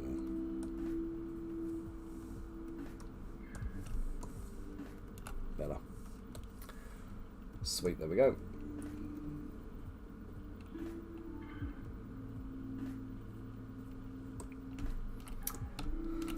Oh my god, look what I've got to do next.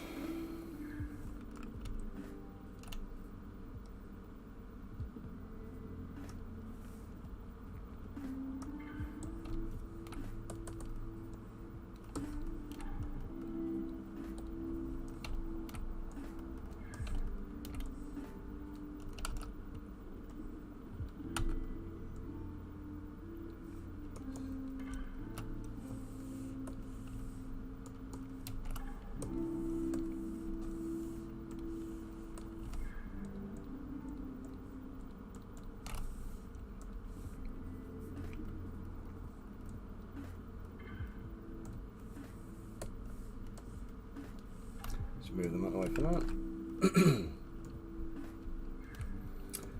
Brush pack. Do you know what? I don't, but Riz, you've got some good ones, haven't you, mate? Do you want to drop your link in for the brushes?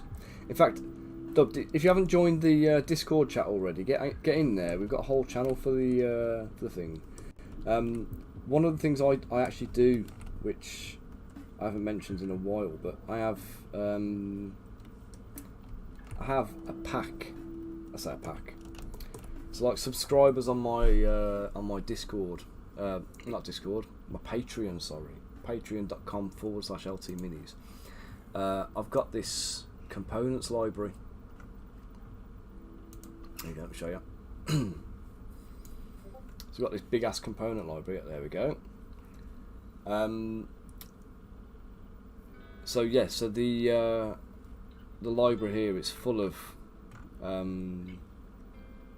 OBJ files, and well, they're all OBJ files. But what happens is every time I make a new product, or I make a new miniature, I tend to like export the axes and the swords and the clubs and various other bits and bobs, and I throw them all in there. So they're all available for like non-commercial use, so you can kind of incorporate them into your own sculpts. But what I often do myself is, like, when I'm sculpting something, I'll go and find a close approximation to what I actually want, and I'll take all of those pieces, drop them into the file, and then I'll use that as the base to sculpt from, and I'll make a new weapon using the existing one.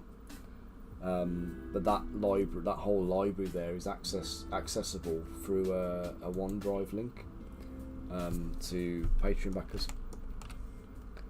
Let's shrink that down a bit there. We'll bring the other one to there.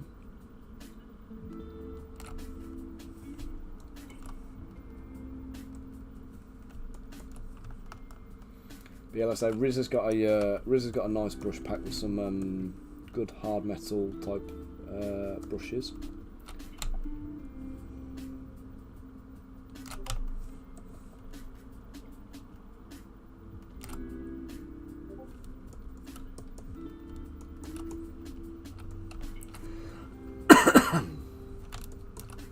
And now the bit I hate. On sale as well. Bargain. How about more metal than last time?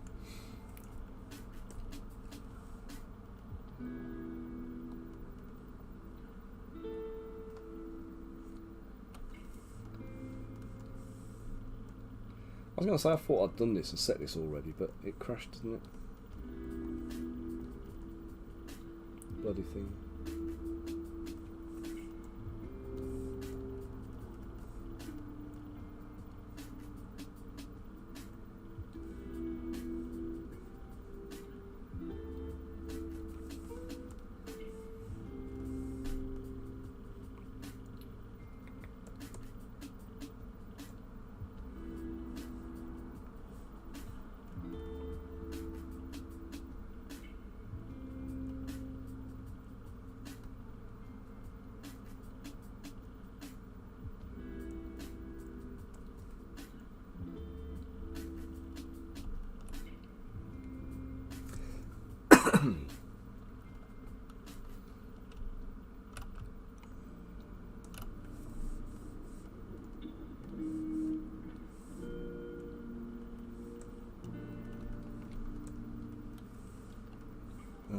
Right, so that one down.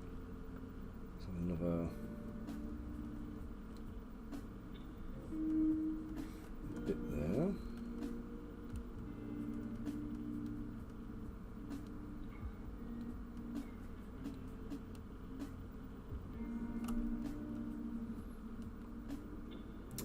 It's on, well, it's on my Patreon page, but I don't have the link posted for this month yet.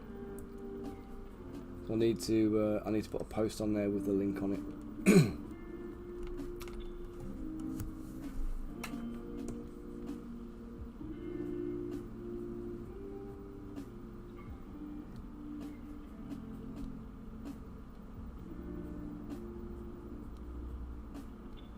Oops. Let's go like that, and then we'll go from here. We'll come down and we'll come around like that.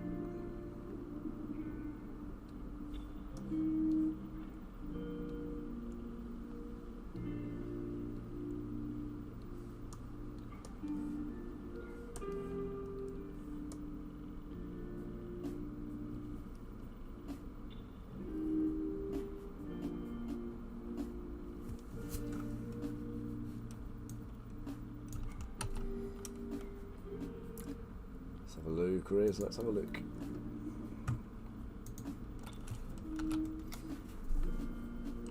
Oh yeah, I know what you mean.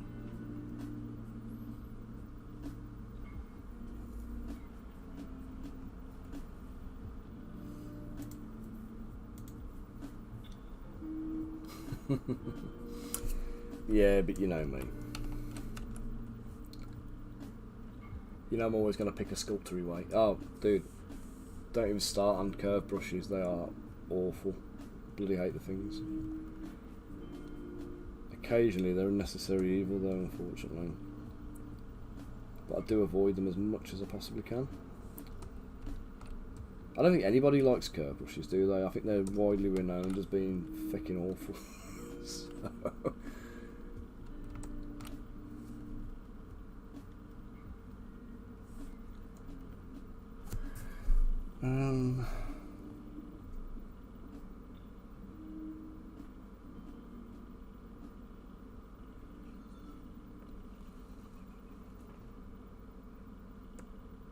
Use bend curve. I'll have to investigate that one, mate. I haven't dabbled with it yet.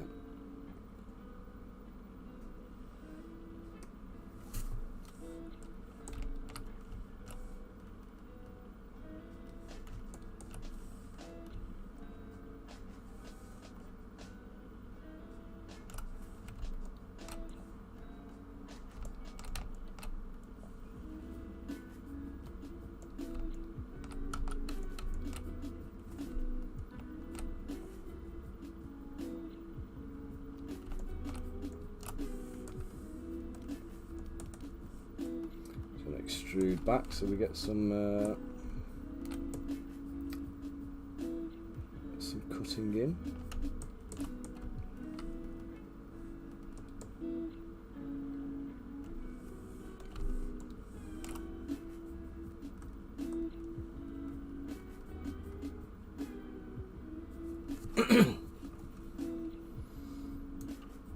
Oh, do you mean the? Sorry, you mean this bit, mate? this transform one there. Oh yeah, I've done that quite a few times actually, but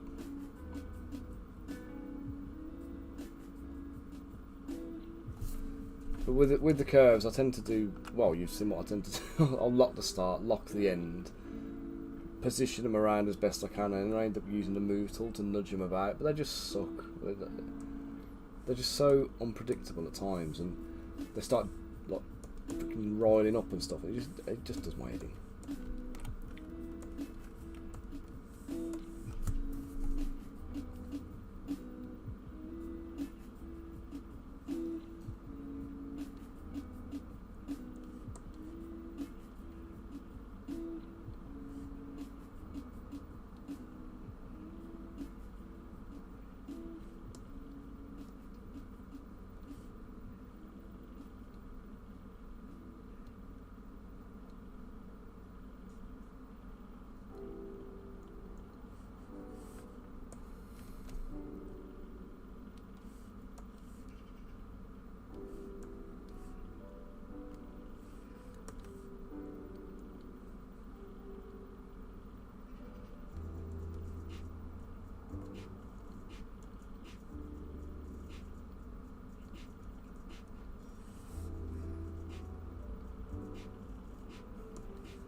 See, I just sculpt ornaments. I never use curves for them. I end up either using the masking and then just extruding it with a move brush, or I just physically sculpt it in and then polish it. But I tend to do it on a separate layer. So if I'm doing ornamentation on armor, for example, I'll sculpt the armor. I'll duplicate the armour, then on the duplicate I'll sculpt all of the detail, and then I'll kind of like bed it back in. The anchor point, dude, I think if you go to stroke and you go to the curve function, you got to be on a curve brush to do it. But you go to stroke and then go into here. You've got the like lock start and lock end. So it just anchors the thing. I don't know. I assume that's what Riz means, but it could also be something I'm not aware of that they've done that I'm making life hard for myself by not using.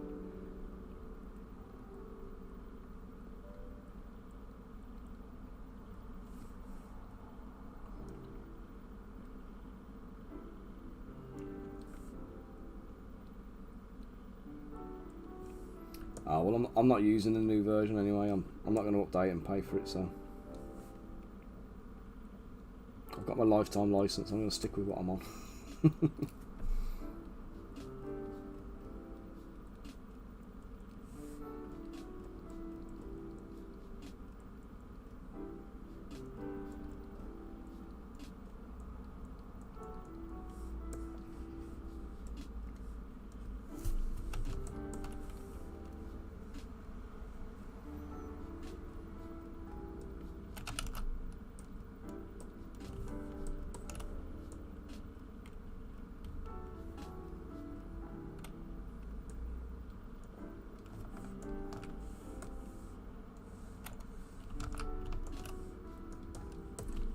Has it been 2 years since Maxon bought it, has it?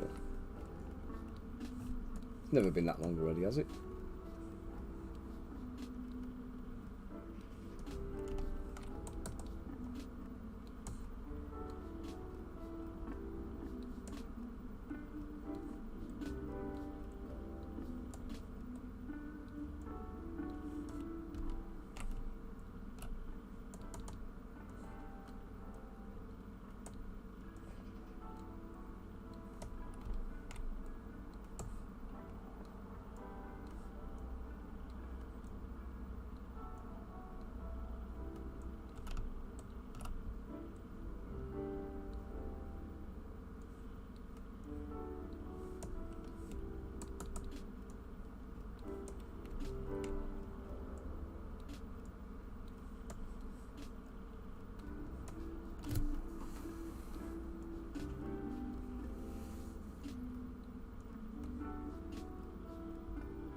To be honest, if I'd bought, if I was Maxon and I'd just bought Zbrush off Pixelogic, I don't think I'd be investing in it straight away either, because they've had a weird business model, haven't they, which kind of makes it impossible for them to make money. And I think, personally speaking, I would err on the side of, let's recoup some money out of it before we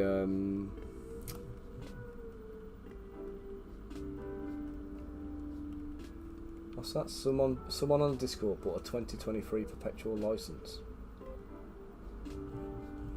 He paid $700 for the bridge. What's that? I don't even know what you're on about. There it is. Bought 2023 perpetual. They didn't do a 2023 perpetual license, did they?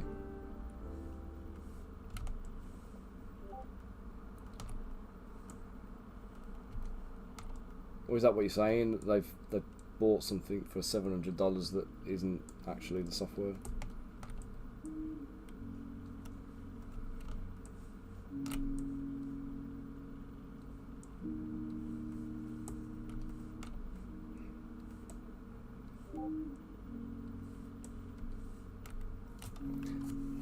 What's Rich canvassing opinion on? Oh wow.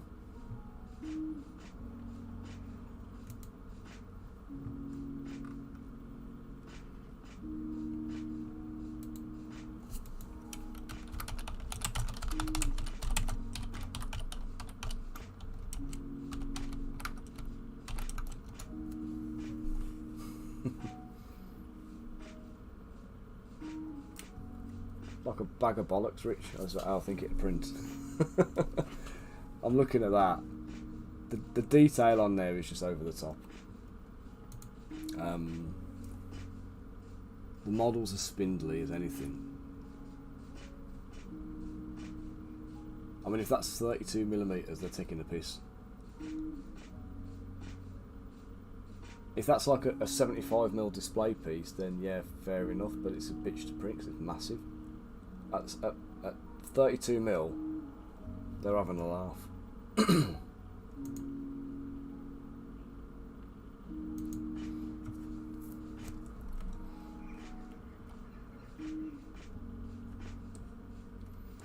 But this is the thing, man. I mean, I feel like when I'm doing these kind of models here, I look at what they've done there, and I look at what I'm doing here, and I feel like a pleb sometimes. You know what I mean? 'Cause it's like the stuff I'm doing is like super simple in comparison. But then I have to remind myself that I'm not doing it like this because I'm not capable of doing what they've done in terms of like level of detail. I'm doing it because I know this is how to do a good miniature.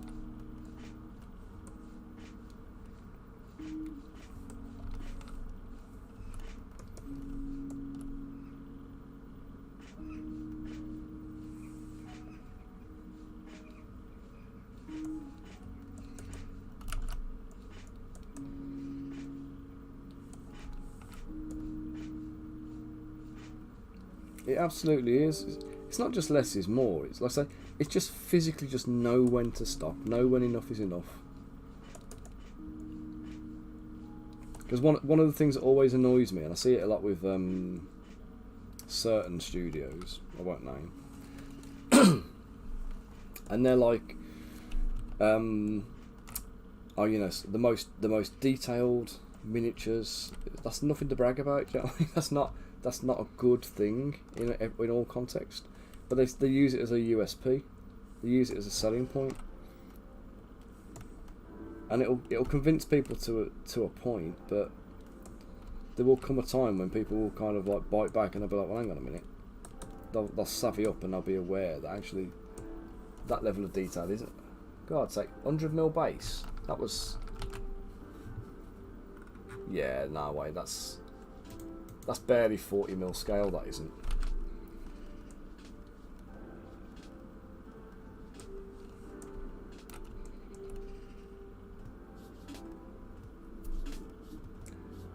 Yeah, dude, and you'll find the same with loot. You'll get it with Epic, and what it comes down to is the guys issuing the orders for the models aren't art directors with understanding of miniatures. They can't be, because otherwise they wouldn't be signing them off. You know, you go to Games Workshop and you see these guys who have been working there for, like, you know, these guys are seasoned pros. You know, would a Games Workshop art director sign off that work? The answer is no. You know, anybody who's worked with miniatures is going to see these things and go, back to the drawing board, mate.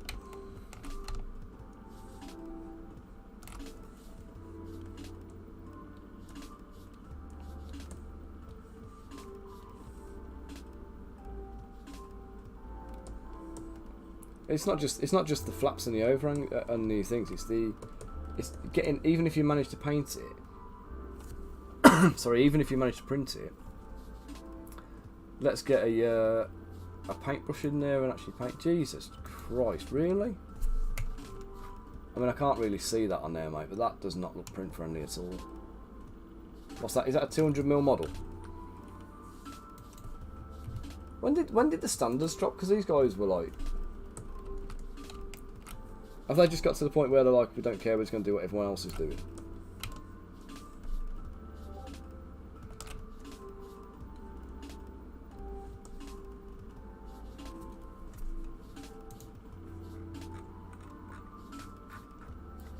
Yeah, I agree. Too spiky and flappy, man.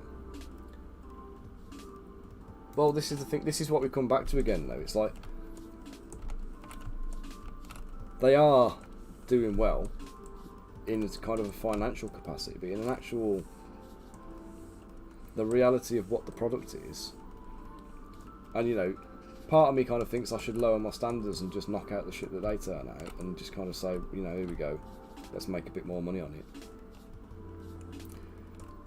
But I can't sell myself out like that.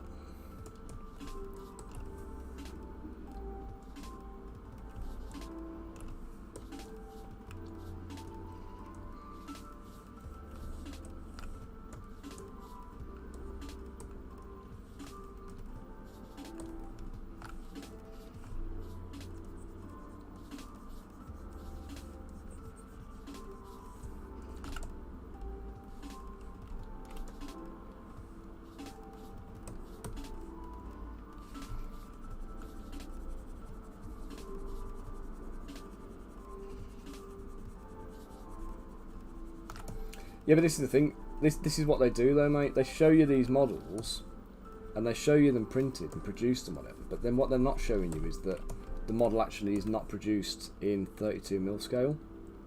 So they'll show it you as a print, and they'll show it you painted. But what they're not showing you is that somebody's done that as a, you know, a 6-inch model, and then they stage it up to look like a 32mm mini, and then nobody can get the things to bloody work.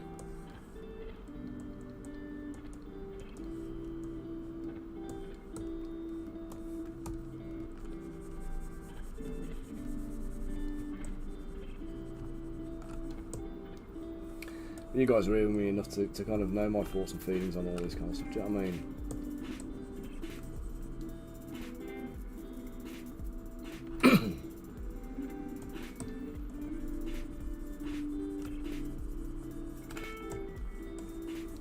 Here we go. Let me show you this then. Here.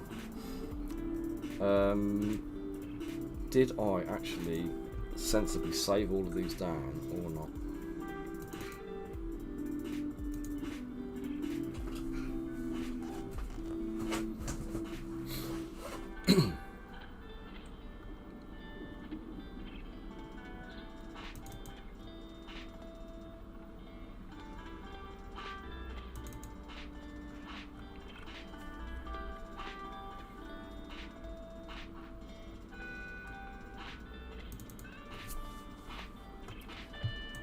There you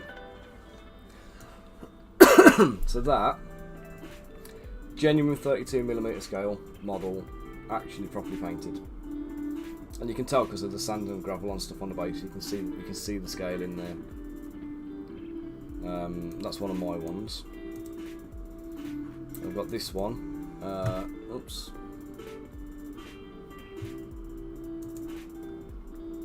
Close that down.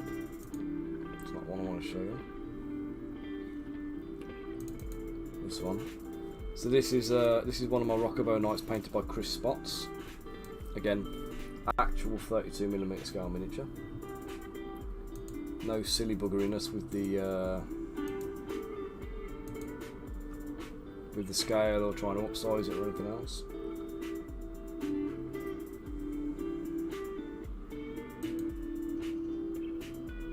Yeah, and that's it. It's simple and stylized, isn't it? And that's what you want to be doing. There you go. There's my King Garmon model. Again, 32mm scale. You can see the sand and the gravel and the tufts and stuff on the base. People will see that and they'll know it's an actual model. This is what I need to start getting better at doing, is showcasing the actual physical printed minis rather than there you go, Able. Rather than trying to sell it with renders, because they read 10 times better on the tabletop than they do in real life.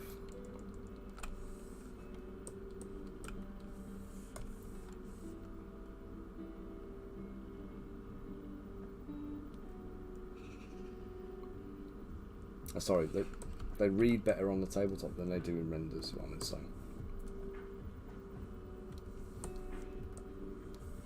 And that's the bit that's important, isn't it? It's not you're not selling pretty renders, you're selling a product that's going to be used by people.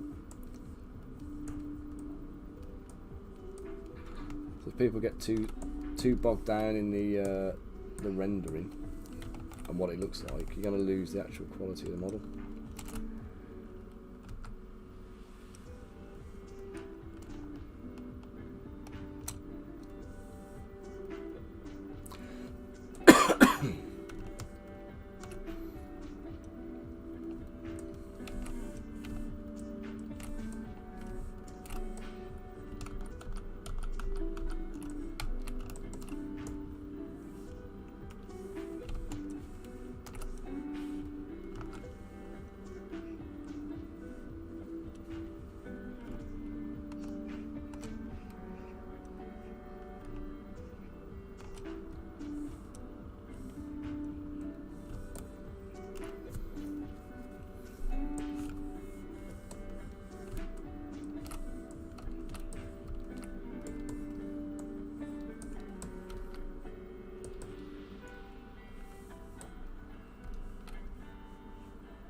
Does anybody know what's happened with Artisans Guild, by the way? I know, obviously, when they first started out, it was Francesca and Andrea doing the sculpting together. Obviously, they've separated now, haven't they? And they were obviously a couple at the time, and they've separated off now. And Francesca's gone off to do her own thing. Not that I'm sure she actually needs to work.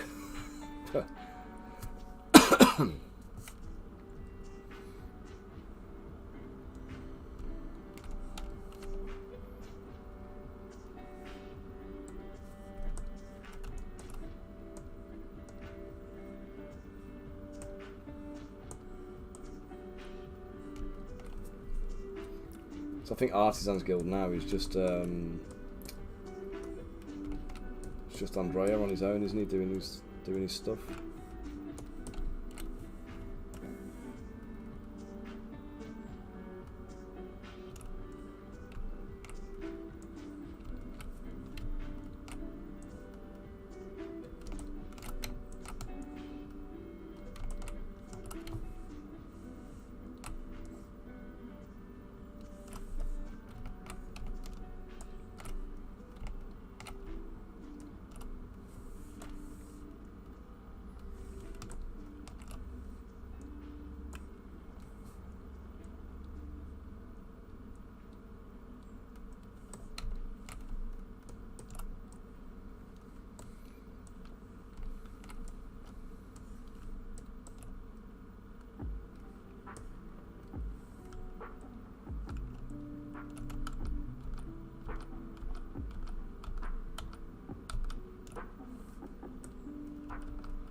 Alright guys, I am going to have to knock it on the head now because I'm going to have to go and pick the kids up in a minute. So let me just save this so we can call that one done.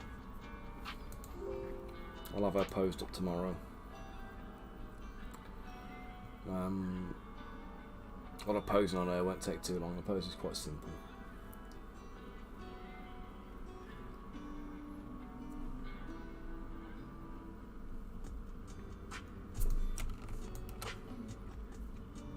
Okay. Let's go.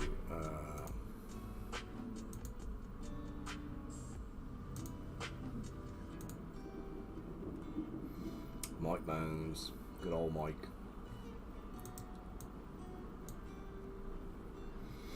Cheers guys, I'll be back tomorrow again. I'll be doing another stream tomorrow. I know I don't normally stream on a Thursday, but I'll be doing it this week. Possibly Friday as well, so we'll see how we get on. But guys, thanks all again. Yeah, he does, he's a machine, isn't he? Right, we're gonna go and raid into Mike. So guys, show him a bit of love, follow him if you're not already, and tell him I said hello. I'll be hanging around for a little bit, but not too long, because obviously kids and that. So thank you all for joining me today, and we're ready to rock. So let's go say hello to Mike right now. Hey. Oh. What's going on with the ads, man?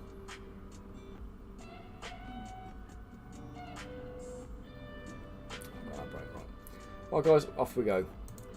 So thanks all, and I'll catch you later, taters. Guys, we'll have a little chat on Discord in a bit. Adios people, laters.